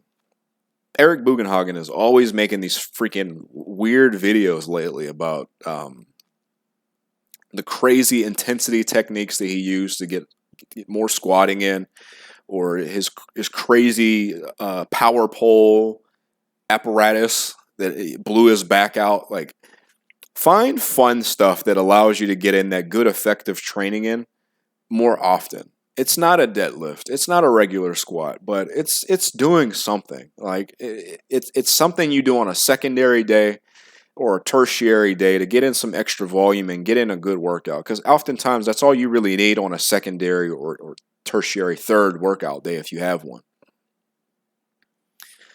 I have some common lifter mistakes that I'm going to wrap up with here before we go into chapter 4 and how to fix them. Going hard too often. Going too easy too often. These are easy to fix if you are just looking at them from the 10,000 foot view. But how do you fix them? If you go too hard on a session, let's just say you go to failure when the program wanted you to go a little bit easier and use a little bit less weight. Next week, you just go a little bit easier than the program even told you to here. If it told you to do 8 reps, maybe you just do 6 or 7. And then next week you can follow the program accordingly. Much the same. If you're going too easy, it's always simple to do a little bit more than you need to. Just do it a little bit more next time. It is what it is. Record, ask a buddy. Does this look too easy to you, bro? Yeah, man, you could have did like 12 more. What? 3 reps in reserve, bro. You could have did like 12 more. Another one is switching exercises too often. Sometimes you just need to be able to look at your performance metrics and see this is doing a good enough job on its own. Maybe I don't need to add this in the first place. But if I'm switching it too often, am I giving it that 4-week rule? If you're not giving it that 4-week rule, just keep it in your program. Whatever you have in your program now, if you swapped it in recently, keep it in for another 4 weeks, see how it works for you. Week 5, if you start to observe some forward progression going on week 6, week 7, you exhausted those neural gains in weeks 1 through 4, it's working for you, keep it in. Why are you changing it? Switching programs often, same thing. Run the program as written. Do what your coach is telling you to do. If you're your own coach, listen, man, if you can't listen to yourself, how you expect yourself to listen to somebody you're paying, bro? You don't even have self-control. So start to exercise that. Being a bookworm, we talked about this a little bit, but that bookworm at the gym that is it clearly is not implementing the things that they're talking about. If you know a lot of things, but you don't know how to implement those things, those tools are useless. They just are. Training like someone who is nothing like you is a big one. So if you have someone who is built, I'm talking about in terms of their morphology, so like the way their bones insert, their joints, their limb lengths, their training advancement. If you're a Wilt Chamberlain and you're trying to squat like freaking Lu Xiaojun, you are always going to come up short compared to your expectations because they're built nothing like you. When you really should be looking at a Zach Tellender. You should be looking at someone like that, that's lanky like you are. Squat like he does, and your squat will start to look better. And train like they do, and you may notice that, like, yeah, this works really well for me too. Versus if you train like someone who has inherently different strengths and weaknesses for you, you're developing in ways that are not natural for you. So you're not going to see the same benefit. You'll see some level of benefit. Some exercise is better than no exercise. It just is what it is. You could get up and just lift weights for exercise and just get tired, and you will be infinitely ahead of the average person in the Western society that just sits on their behind all day. But if you want to get good results in a macro sense and not a micro sense, you're going to need to train adequately. Ego lifting, form, or weight. Fellas, listen, if it's been months and you're slow and controlled, slow, and you haven't added any freaking weight to your freaking bench press or your squat, load up the bench. Same thing with the bench. If you're loading up the bench, but your ass is coming up into the air, you're freaking bouncing the bar off your chest, trampoline style, you're freaking caving your chest in to get this weight, fix your form. Ego lifting can go in either direction. I actually saw a cool video from a good friend Faz Lifts today, talking about trends that he's seen in that regard. So this will hopefully get posted on Friday, but yeah, I'm watching it on a Thursday. I think it's this today. But last but not least, not matching your process with your training level. And this isn't so much saying that, like, if you're a new lifter and you find that it's easy for you to do things that a new lifter should be doing, that you can't start to try to logbook better like an intermediate lifter or start to be ahead of the curve in that regard. I'm not saying that that's a bad thing at all. It could be a bad thing if you're not able to do the basic things and you're wanting to, I'm going to freaking do all this stuff that Lu Xiaojun does or freaking David Goggins does. And meanwhile, the whole time, bro, you don't even eat protein in your meals. You're just eating straight Eggo waffles. It's like, fix that first before you do that. But more so, I'm talking about if you're an advanced lifter and you're finding yourself falling into the habit of just not doing basic things. You're not matching your process with your training level. If you are at any point an advanced lifter and you do things wrong for long enough, you're no longer an advanced lifter in my eyes. You're irresponsible. You're training like a charlatan. You should be doing better, and you know you can do better. And I'm not talking about, like, our goals change over time. I'm not talking about a guy that I'm not calling a guy a charlatan for squatting 500 pounds and working really hard towards it, and then deciding like, yeah, I think I want to run long distance running, so I'm not going to go as hard in the weight room anymore. And suddenly now you're squatting 365 instead of 500. I'm not calling him a charlatan. I'm calling a guy that like squats 500 and wants to squat 550, and you're not eating and sleeping the way that you know you can, and you're able to do those things. That's a charlatan. Wrapping up chapter 3. More than likely, when it comes to a lot of the nuts and bolts, especially if you're running a program that I ran, or if it's from like one from 3DMJ, so like Alberto Nunez, Jeff Alberts, Dr. Eric Helms, even from fellows who necessarily our training methodologies don't agree most of the time. So like Dr. Mike, for instance, you're doing something where the method is good enough to where you're already on the right track, more than likely. You more than likely only need 1 or 2 small changes at any given time to improve or jumpstart your forward progression. The specific tool or the method or the advice that you get isn't as important as how you choose to implement it, how you choose to use it. This is why the 10,000 foot view is important. The 10,000 foot view is what you pay someone else to do for you. If you're able to do this yourself, you don't need to pay anyone shit ever. You don't need to. Full disclosure, fellas, I offer coaching. I have one program on Boost Camp where you have to pay a subscription cost to access it, along with extra functionality on the apps and other programs that other creators also put behind this subscription. But if you didn't want to do that, man, and you master this 10,000 foot view, you won't need to watch a single one of my videos from that point on. You won't need to pay me a single dollar for coaching. You won't need to pay a single dollar for anything. Master that. This video is about teaching you how to fish. Now, some people need the extra help or just really want it for whatever reason. So that's why the option is there for them to be able to do that. But the truth of the matter is, man, if you're willing to invest the time, 3 hours, you're willing to come back to this 3.5 hour video and study it over time and run a program and be accountable with your progress, your process, there's nothing you can't do. Practical training concepts are not this cure-all that we think it will be. So this magical method is not going to jumpstart your progress in absence of those other things. Everything has to work synergistically. All right. Here's where we're going to have more of what makes the Berserk method the Berserk method. This is the Berserker manifesto. So everything else is representative of how I coach people, how I think about things, how I want you to troubleshoot, how I do things, what I find to be important, how I like to progress things. But these are things to where, like, when I look at this and I see people make their training programs and I see them post them on Instagram, I'm like, you watched my video, didn't you? This is something I would do.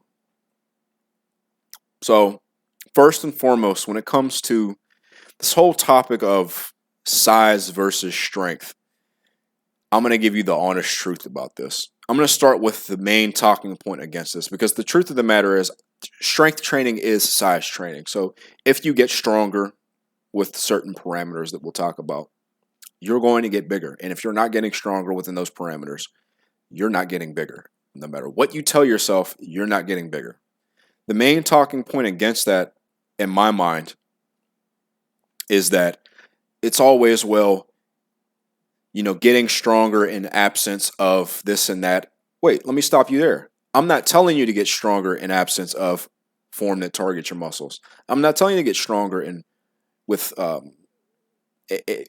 absence of adding reps. I'm not telling you to get stronger in absence of all the internal cueing that bodybuilders tend to use to get more out of less weight. I'm saying that with those things in mind, if you are not adding weight over time, it doesn't matter what internal cueing you're using. It doesn't matter what you want that thing to do. You're not going to get bigger. I'm not telling you to kick your hips up in a squat to be able to lift more weight and get your legs bigger from that. You're just adding weight to add weight at that point. I'm saying that within a good Olympic style squat, that if you add 50 pounds to it, your legs are going to be bigger. You add 25 pounds to it, your legs are going to be bigger. 100 pounds, your legs are going to be bigger. I'm saying that within a bench press that you keep within a standard of form, if you add 25, 30, 40, 45, 60 pounds to it, you're going to be bigger. There's no way to get around it. And if you're not getting better, either in terms of the load added or in terms of the weight for reps that you're doing, you're not getting stronger. Now, there's a couple parameters that we need to keep into play because some people are going to hear that and they'll weight chase in absence of everything else that we need to talk about. We need to target the muscles effectively. We need to use form to where when we do this exercise, we feel that the muscle was worked. If you do a bench press and you don't feel anything, or you do a dip and you don't feel anything, you're not targeting your muscles effectively. There's something that you're doing that is making that happen, whether that's having too much weight on the bar, not going slow enough on the eccentric, not guiding it down enough, maybe not holding your lockout, something like that. You're doing something. There's some internal cue that you need to pay attention to. You need to target your muscles from different angles as well. So getting a big bench press on its own is not going to make your chest as big as it could be. You're going to want to do your dips and your dumbbell presses and your incline bench presses. You're going to want to do shoulder presses as well, right? So you're working the target muscles from different angles and with different exercises, having performance metrics from different angles that you're getting better at. And again, we work with a margin of error on form. You can, on say a bench press for instance, go a little less controlled on an eccentric if it means adding 3 reps, because you can always clean those reps up again before you rinse and repeat or add more weight after that. But it's a lot harder to work with an exercise if you're constantly ego lifting with the form. If you're constantly slowing it down, you're never going to add any weight. You'll create a standard of form where you have to use such slow form that you've turned an exercise like the squat, for instance, which has a high loadability and thus a high degree of progressive overload potential and good rate of progression on it, into an exercise where you're not able to progress on it as frequently. And it just doesn't thrive as well in that opinion. There's a balance for everything, and you have to work within that margin of error. You have to also create momentum within this idea of strength training as size training. Whether you want to get bigger, you want to get stronger, it doesn't matter what your goal is. It could be to make more money. It could be to be more comfortable talking to people. You have to be able to create some form of momentum. It is what it is. Everything that you do in this type of program is going to need to lead to an increase in performance, and it will lead to an increase in performance. Meaning, if you get better at your weighted push-ups, your weighted dips, but your bench isn't going up, your chest is still getting bigger. We're not looking at any individual performance metric. We're looking at the totality of everything. As long as these things are trending up year over year, we can have our moments where maybe the bench press isn't going up at the same rate of progression. Because percentage-wise, if you crunch the numbers and go into math nerd mode, sometimes you have to make a certain percentage improvement just to even add 1 rep to your bench press after a certain point. It's just what happens after a while. But if those other things are trending up, you can trust that you're getting better as a hypertrophy training. But in short, a jacked lifter that moves a heavy weight with intention and as great technique as they can, and with performance increasing in their mind over time, is always going to be bigger than someone that just, because this amorphous discussion of what is hypertrophy training, what can lead to hypertrophy training.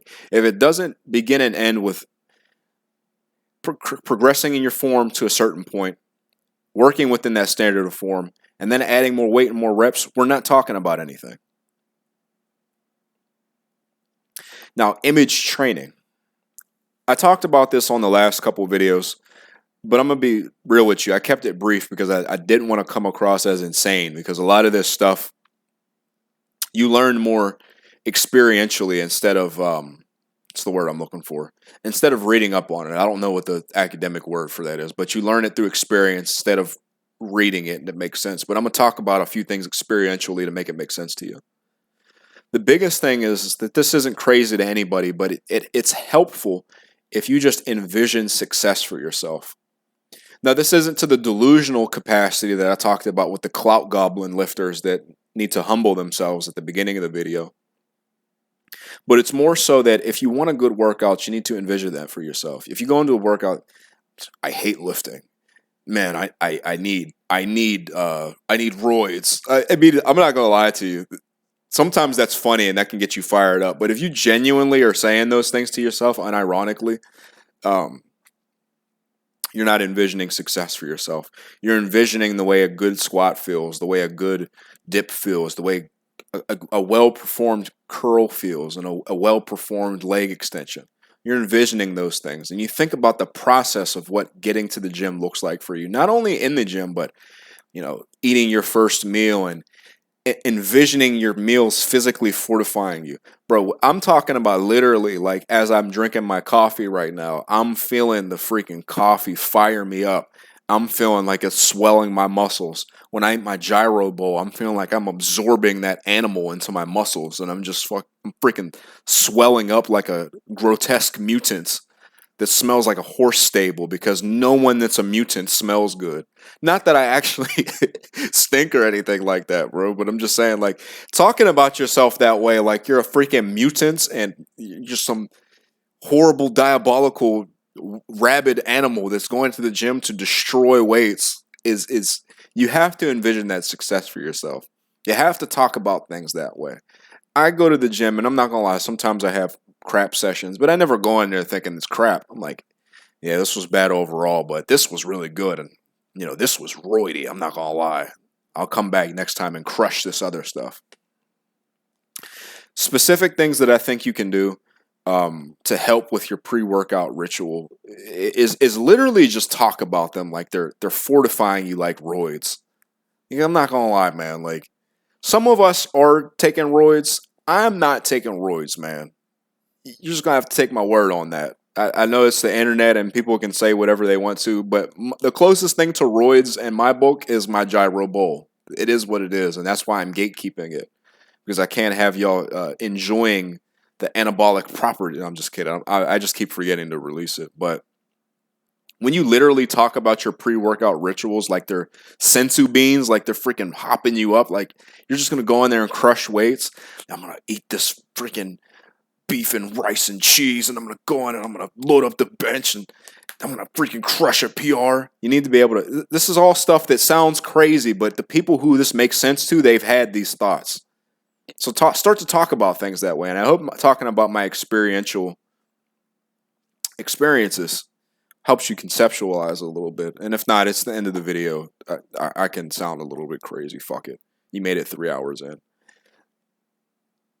More importantly, though, but more logically, knowing how to zero out and implement everything that you've been thinking about in terms of your internal cues, talking about yourself and envisioning success, and being able to think about that and performing the lift well without thinking about anything else going on around you. It's a very important skill, and it's something that you have to acquire over time. It's just something I want you to start practicing.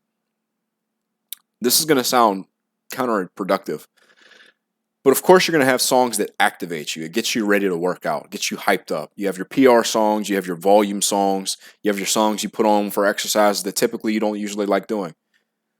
Sometimes music is literally just about putting you in a meditative state, though. So literally music is just sometimes noise that you have in the background that just helps you not think about things that are going on around you. Just something to think about. And sometimes training without music is a good idea too. Honestly, sometimes if it's a day where either because of working on something like the Berserk method, for instance, which just takes a lot of my time, I have to maybe go to the gym much later than what I would want to, or with much less sleep, or with much less food, and I just feel cruddy for whatever reason. Sometimes not activating yourself allows you to train, yet you're meeting yourself where you're at, was what I'm saying.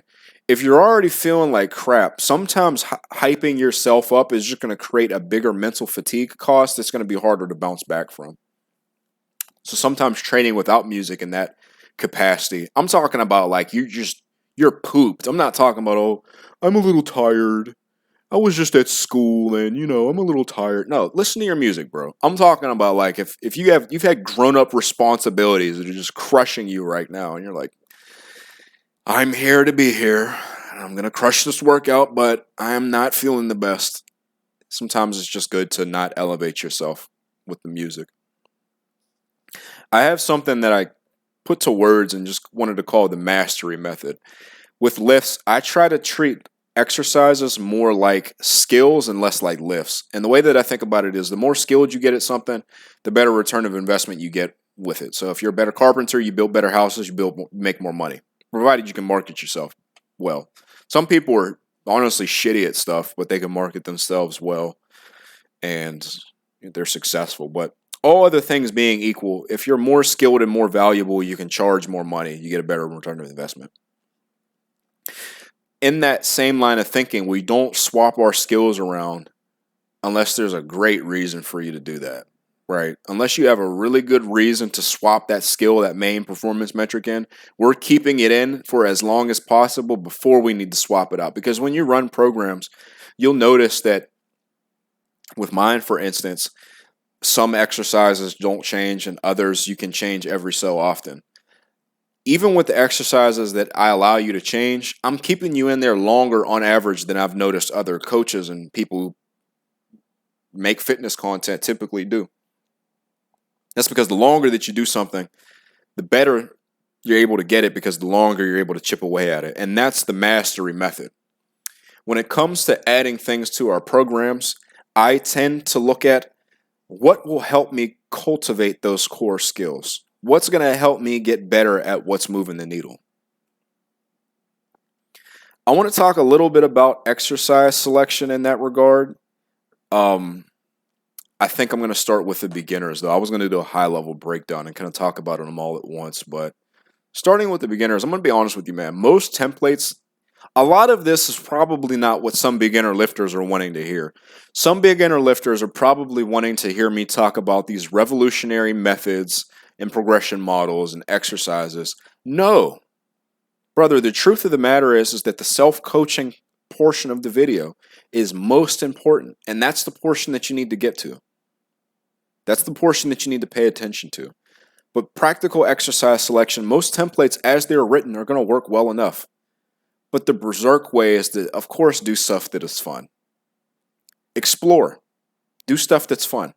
That's what I put for now, meaning like, while you're figuring out what you like, give yourself some leeway with selecting things, I guess is what I'm saying. So if the workout is written with an exercise I think is amazing, but it gives you the option of doing something else that sounds cooler to you, do that. You might like it better. But keep note of what you like and what you don't like.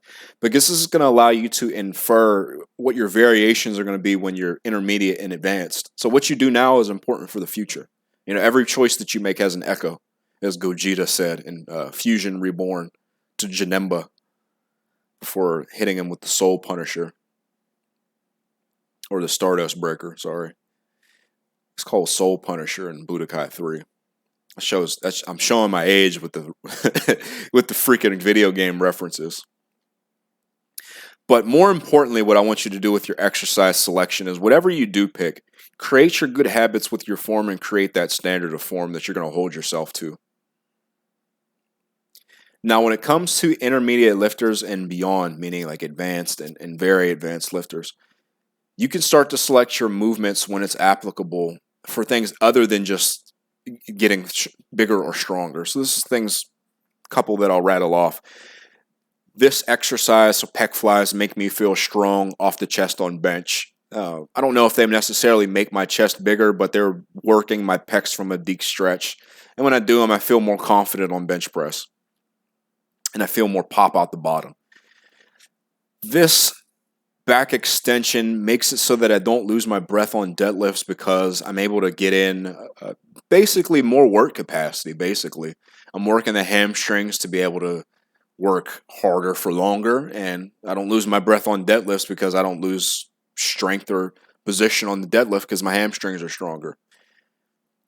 These split squats, when I do them, I feel more stable on squat when I do them, not only because kind of trains my hips to be more flexible, but also I'm able to push my knee more over my toe so my my quads are stronger, so I'm able to push out the bottom of the squat better. And overall, my adductors get stretched more, which allows those to work more too. So it just feels more stable. I mean, squats do build my legs, but this just makes them feel more stable. Man, when I do banded bench press, I know, most people aren't, they don't like this exercise typically. But generally speaking, when I have it in my program and I do it well and I have it in, it makes me more confident on all my presses, not only just bench press, overhead press, incline bench. I'm going to keep doing banded bench press, or I'll do it this cycle. I just gave you valid reasons to have a variety of movements in that I don't necessarily want the beginner lifter to start to think about. But for people who are intermediate or advanced, this is something that you can think about. Now, don't confuse that with working multiple physical qualities and confuse that with bulletproofing.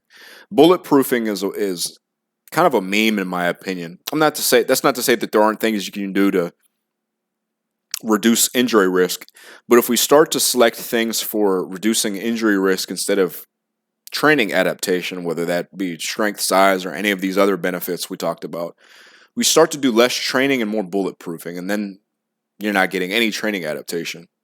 Any movement that you pick, regardless of any of those reasons I just gave, should still on some level get you stronger or bigger. It's just mostly doing something else. Now, when it comes to ordering exercises, this is more of like a practicality type of thing, which we'll talk about with exercise, bloat, and getting quick sessions in as well. More practicality stuff. Sometimes, for whatever reason, we have to do movements in an order that we don't want to do them in. We'll talk more about that on this section here, in the adaptability section. But when it comes to ordering your exercises, you always want to start with a good foundation. So say do your heavy weighted exercise first. Then right after that, you're moving right into your lighter movement that prepares your joints for whatever hypertrophy work that you're doing. So that way, if you nail these two things, if you say have to do them out of order because a machine is taken or you're busy, so you just straight up have to skip something, you're able to get to more of those meat and potato stuff that you're able to do and be ready for it without having to re-warm up again. And then after you do that, do your main hypertrophy work, and then your floater exercises. And we'll talk about what I mean by floater exercises now. Floater exercises is a term that I came up with to just mean something where it's those last finishing touches that you do that other people don't do, where it's your last 5-10%.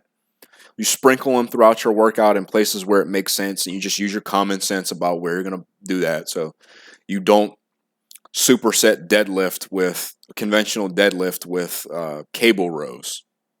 You just don't do that, right? You don't superset bench press with tricep rope push downs. I mean, you can, but it's not going to give you the result that you're looking for more than likely, which is to train both of the things hard and adequately. But they're exercises that can get sprinkled at multiple places throughout your workout, whether it's abs, calves, anything.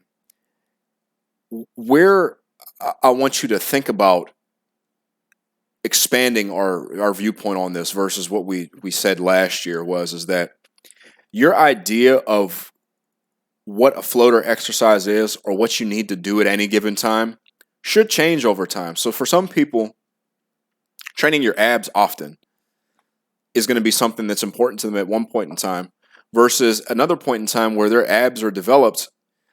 Maybe they do some abs, they still smash them, but maybe it's your calves, your tibs that aren't making your squats feel the best because you're unstable at the bottom, and you've determined that I want to work my calves a little bit more, or wow, my forearms are looking kind of small compared to my upper arm. I'm going to work forearms now.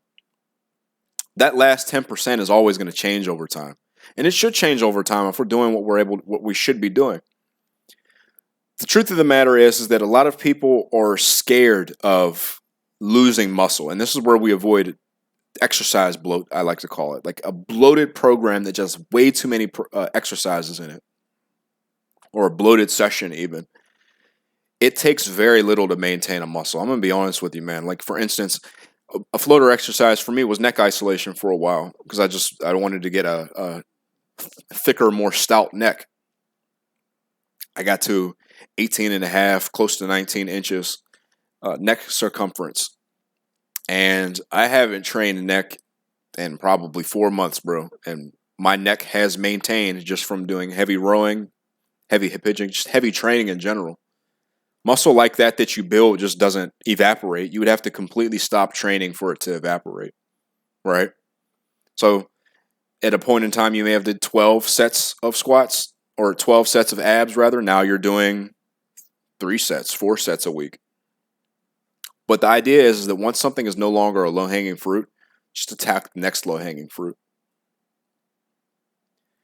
More quality of life stuff. We talked about what you had to do if you had to reorder your exercise selection, and we'll talk about that more in specific here. But sometimes life is busy, or for whatever reason, you just don't want to put in the time and you want to get most of the results. In absence of anything else, you should be able to look at, again, these key performance metrics that you're going to do and still be able to make forward progression, even with doing this quick and effective Berserker style method, right? But basically, you hit your main performance metrics for 2 sets each, 1 top set, 1 back off set, and then that's it. You move on. Sip of coffee. You superset your most important assistance work. So on an upper body day, that might look like hitting 2 sets. I actually did this yesterday. 2 sets of bench press, cambered bar bench press. Then I did 2 sets of pull-ups, super wide grip, weighted, and then I did my arms, and I supersetted everything else in the program. If you double up on any movement pattern, meaning you do like 2 curls and then 2 tricep exercises, consider just doing 1 movement pattern. Because again, we're looking to do what we need to just move the needle forward. Not to move it as forward as fast as possible, but we're busy. We're not able to do the most that we can do on this day. Or maybe we just don't want to at this point, but we still want to continue to make progress. Just do that 1 movement pattern and do it well.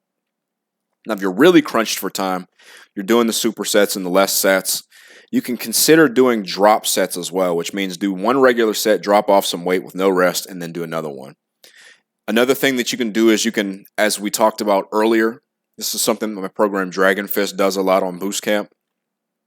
You slow down the rep cadence on those accessory and assistance exercises as you approach failure to be able to literally get to failure in less reps and then subsequently finish the workout quicker because you're finishing the sets quicker. And after that, dude, you just unwind. Go for a nice walk. Go smash food. Now, for whatever reason, whether it's busy gym, someone's on the machine, they won't let you work in for whatever reason, which we'll talk about in a second, or you're new at the gym, you really don't know where stuff is at. Sometimes you have to do things in a different order. Consider, before you do things out of order, swapping in a movement that is relatively the same as the one you originally had planned. So I'm going to be completely frank with you, brother. If your program called for tricep rope press downs, but someone is using the rope attachment and the gym only has 1, there is not a substantial difference between you doing that and then you doing a straight bar press down, provided that both feel good on your elbow. Just swap that one in. You'll still be able to make progress. I have bench sages that have done this for decades. There's literally someone in most gyms that you can think of or look at. There's just some 40-year-old guy that has a jacked upper body and stick legs, but they have the jacked upper body because they understand that it's not so much about the details, it's about moving the big rocks.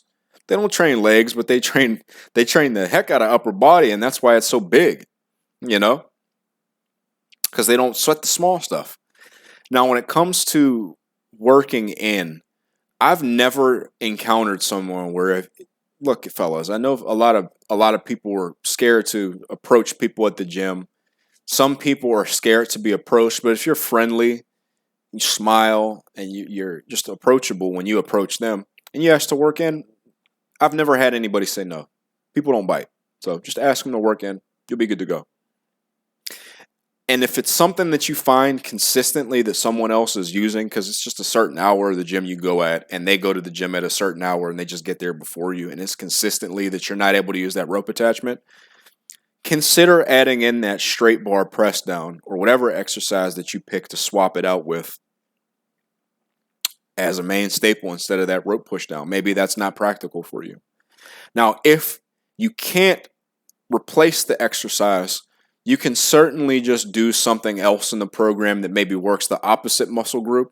So say if you're supposed to go bench, triceps, biceps, just go bench, biceps, triceps, and then do that. By then, if the fella is not done on the cable station, just ask to work in at that point, bro. I don't know what to tell you, or politely let him know just by putting your gym bag down and getting ready that he needs to move his boots.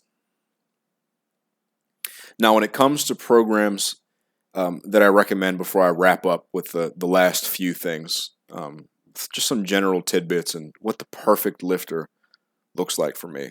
I'm going to plug my own programs. Yes, because the Berserk method has many programs that are designed around its framework. Raider is really good for new lifters and lifters in general with general fitness goals. So if you just want to be healthier, get bigger muscles, Raider is a great program. It's really easy to follow. It's really easy to learn on as well. Good exercise selection. It's my most popular program.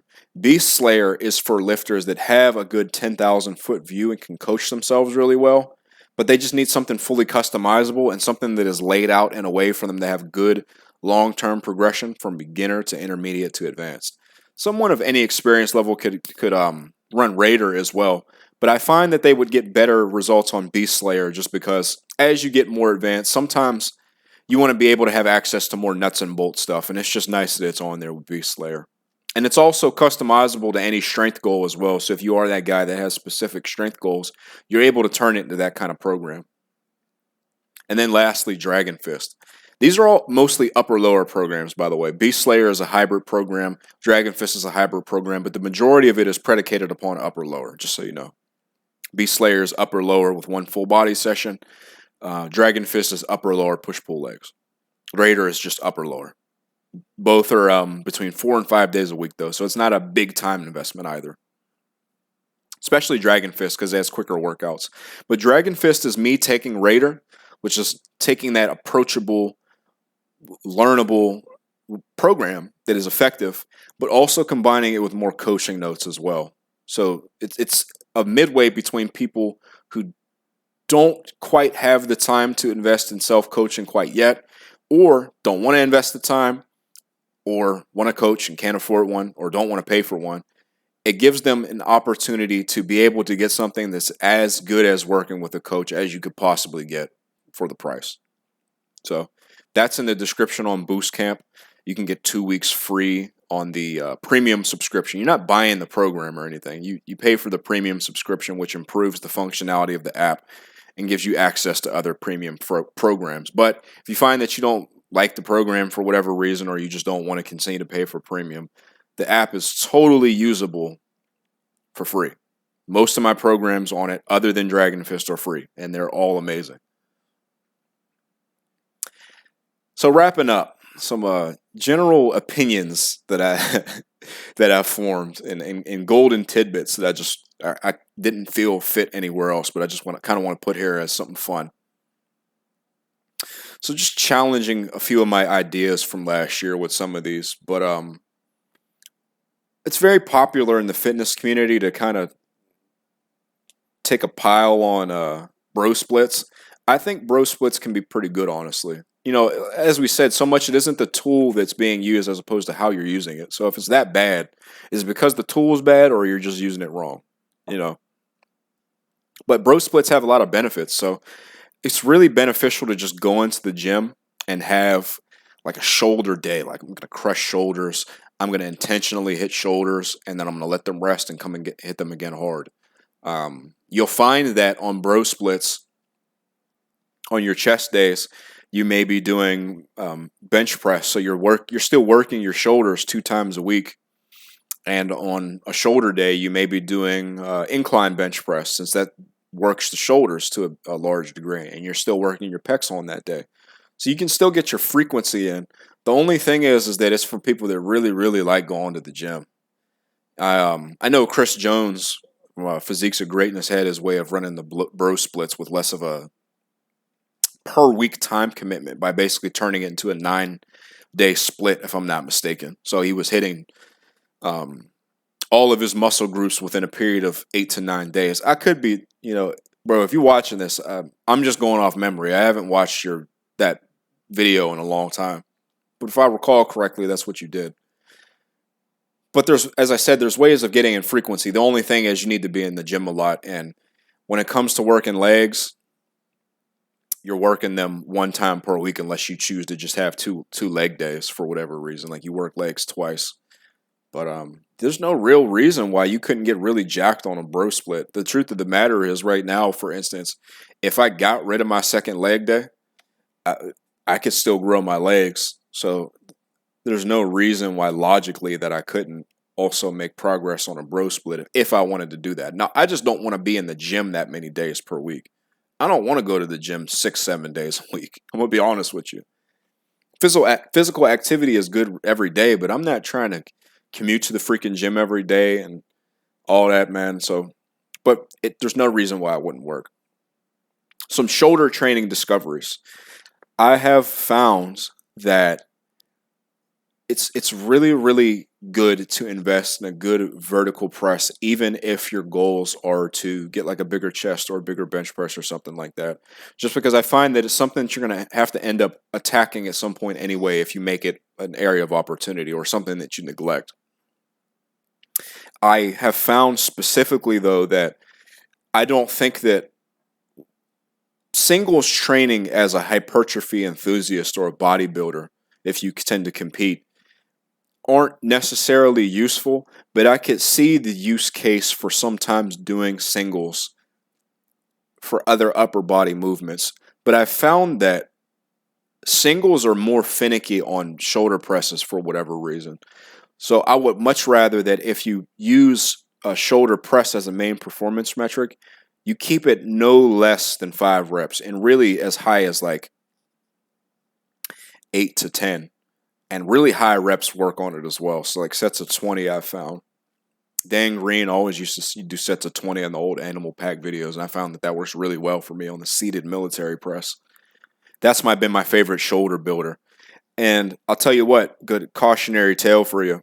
I was getting really good at the seated military press relative to where I started. So to put it in perspective, shoulders have just always been a weak point for me because I neglected them. But I got it to the point where I was hitting 200 for a good amount of reps and 225 for a good amount of reps.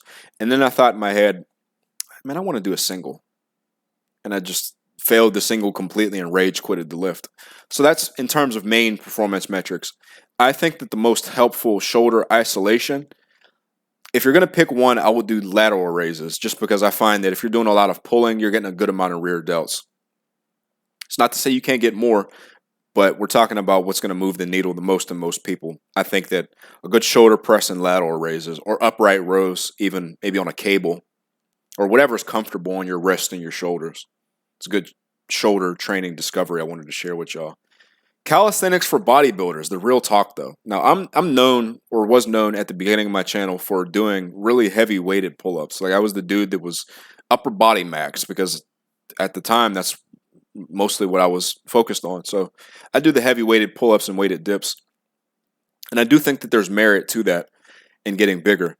But what I found is that if we use good bodybuilder form, we create that standard of form where we're flexing on the eccentric, we're maybe pausing at the bottom, and we're keeping tension the whole time, and we're keeping tension at the bottom of the lift as well. You need to use so little weight that you would be surprised, especially on pull-ups, how little weight you need to get in a good workout. To put it into perspective, 4 plates on a weighted pull-up is something I could do any day of the week. No sleep. In fact, when I had that PR with Omar Isuf at his gym, it was like past midnight. I was extremely tired, no food. I just said, watch this, bro. I need something for a clip. Can you just stand in it real quick so it could clickbait people because they see you in it and we're together? and I just did it real quick. 4-plate pull-up is an any day of the week occurrence for me. So anyone that has anything negative to say about it, I ain't no jabroni. I find that form maxing on the pull-ups and on dips, and it's to somewhat on some extent on squats, is also really beneficial. I'll say on pull-ups, if you're adding more than 20 to 25% of your body weight, you're probably sacrificing the form for weight. And on dips, I'll say I'd say 135 is where, if I'm doing really good, slow, challenging form, and it's the first exercise I did and I'm not pre-exhausted, that I could get in a good workout with that. And I've done over 200 pounds on weighted dips for reps, you know. So that's just been my takeaway on the calisthenics. That's my real talk. You can take it or leave it. That's just been my experience and my opinion. But I hope it's some good food for thought. I would challenge you to do really good, slow and controlled form with 2 plates on weighted pull-ups. I would want to see, and not be a lightweight. I'm not saying that out of derision. I'm saying like you weigh 200, 210, 220 pounds and you're doing 2 plates with the same slow and controlled flexing the whole time, pausing at the bottom, holding tension at the bottom. I'm not saying you don't exist. There's going to be some stud that's like, yeah, man, easy work. But the average person maybe start to reevaluate that if your goal is size. I want to talk a little bit about my major training successes and then a lot more about my shortcomings.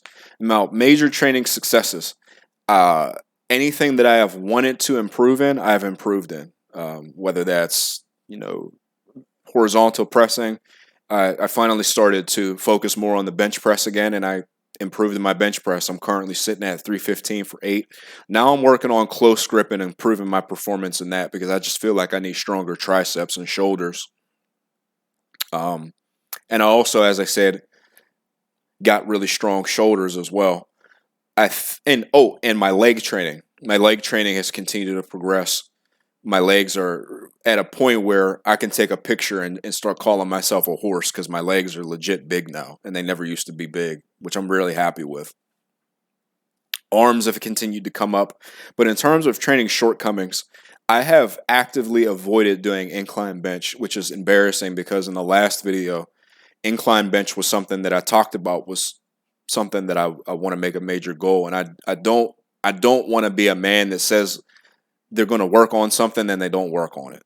So that's a slap on the wrist. In 2024, I definitely need to work on my incline bench more, just because it's my lowest area of opportunity. My lowest area of opportunity, honestly, isn't even my shoulders anymore. It's a low-hanging fruit, but my lowest hanging fruit is that incline bench. There's no reason why it should be as weak as it is. It's not a good ratio at all. For reference, it was 315 for 8 bench presses. Pretty, between 6 and 8 reps is something I could hit on a day-to-day basis. On a day-to-day basis, I could hit, I'm going to keep it real with you, 225 for maybe some sets of 8. And that ratio isn't acceptable to me. It should be 250, 260, 270 for some sets of 8. If my physical development was where it should be at relative to where I'm at. In terms of other things that I want to do, I'm already ahead of the curve on this, but I'm still going to talk about it. I didn't work my forearms the way that I was supposed to, or the way I wanted to. But lately, I've been really good about hitting my reverse curls with good form the past 2 months or so, and hitting my wrist curls the past month every time that I'm supposed to. I'm having fun doing them. So the only thing that I really need to tighten up on is the incline bench. Everything else has been doing good. I'm doing a lot more good than bad, but like I said, I wanted to hold myself more accountable with the shortcomings. Training without music is good sometimes. I talked a little bit about that earlier. I'm not going to talk about it again. I talked about the positive self-talk thing, but having fun is key. What does that mean? Sometimes it's funny to maybe just exaggerate sometimes, like, man, I'm so close to just freaking going off program and loading up the bench and just going for the PR now. I freaking hate lift. Just speaking ironically. Don't talk about yourself unironically in that way, but sometimes it's funny to make a joke. But that's just more image training weirdo stuff. Last thing I'm going to leave you with before we get into the perfect lifter. Community is great. I talked about this before. having a group of people who you bounce ideas off of is great. But one thing I've observed in a few different communities is that don't let things become an echo chamber. Don't let your sense of self come from the collective. Berserk talks about this with the bonfire of dreams, where Guts is reflecting on, just for people that don't know about this, Guts is the main character. That's his name. He's reflecting upon his experiences in his military unit. And he sees that the people that he's been fighting with have their hopes and their dreams that they're putting aside for the hopes and the dreams of the collective. Not even just for a person, but for the good of the collective. They're putting aside their personal feelings and their thoughts and their everything.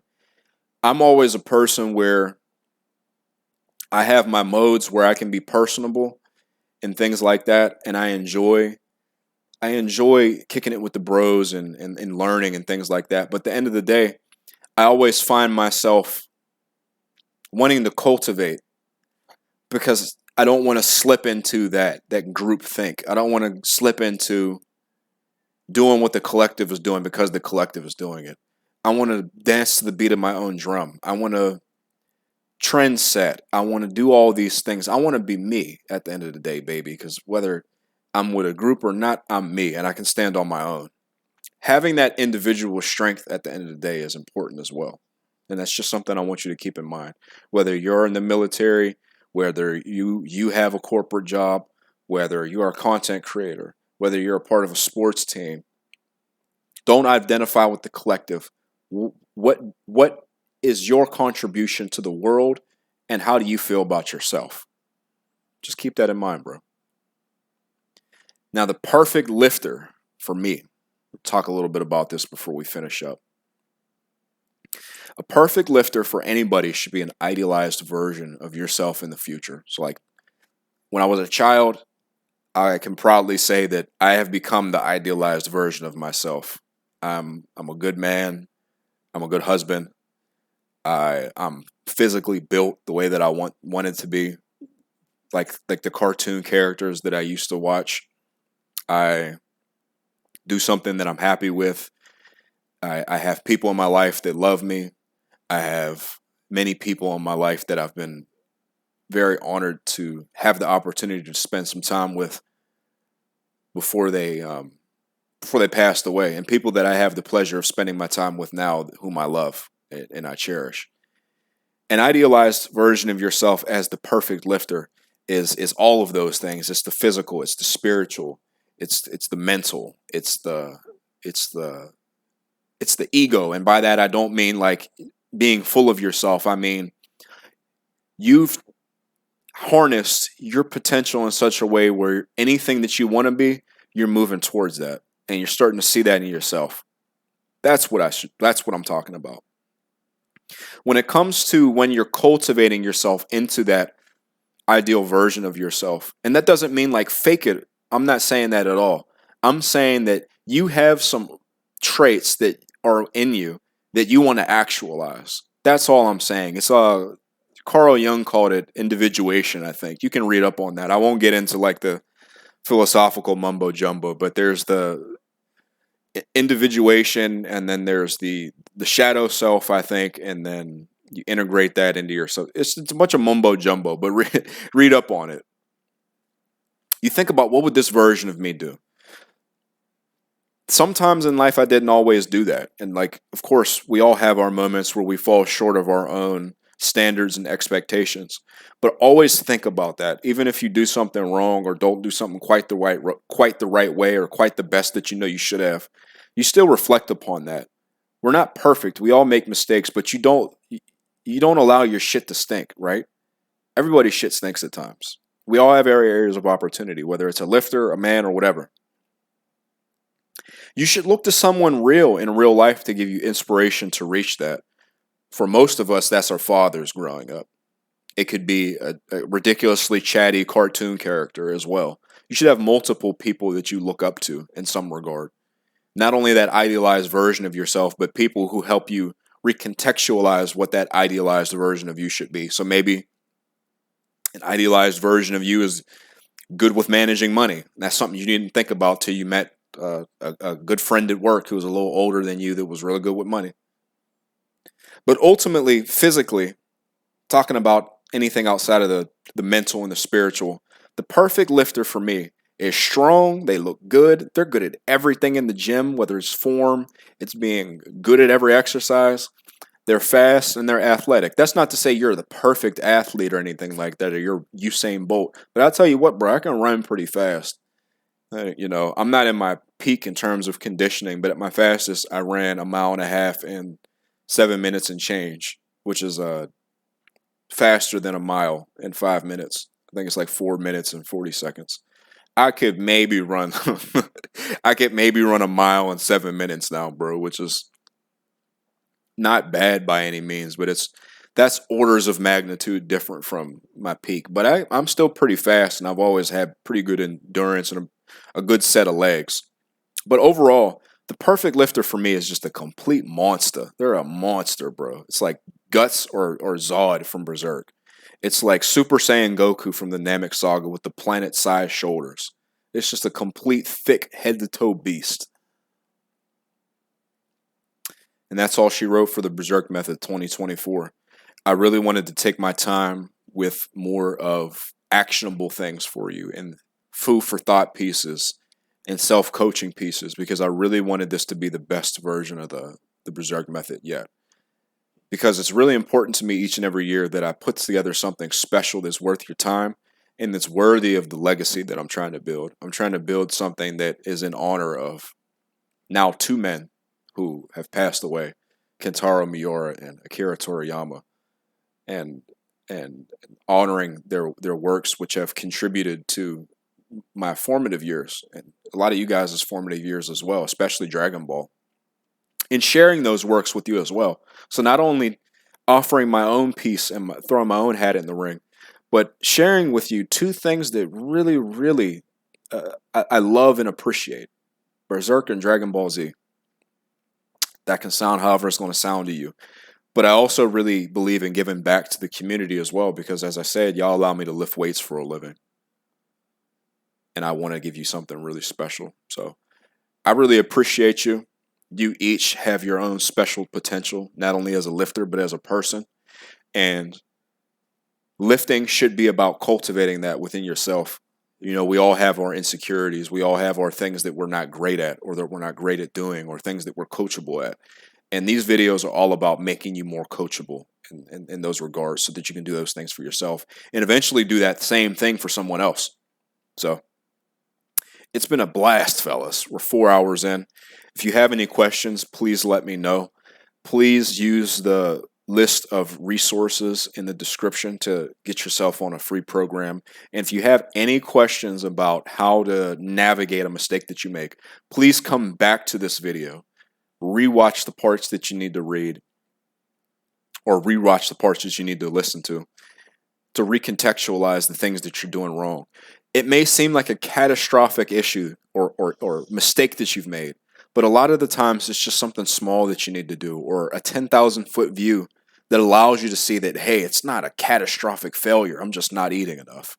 Or, wow, I'm just changing my exercises around too much. Or, wait, I need to focus on this instead of that. A lot of times it's that. And that's why I don't, full disclosure, most people that try to reach out for coaching, I say this funnily, but I tell them hit the bricks. I talk to them and I see what they're in it for coaching. But a lot of the times you don't need to be paying me a luxury price for what is essentially a bill. Like, you're paying me for coaching is not cheap, right? Your question, I could either answer in a comment, or I could direct you to this video or any of the videos that I've made. Or if you absolutely need it, you can buy a program or something. It just is what it is. But like I said, it's been a blast, fellas. I will see you in the next one. Have a good day.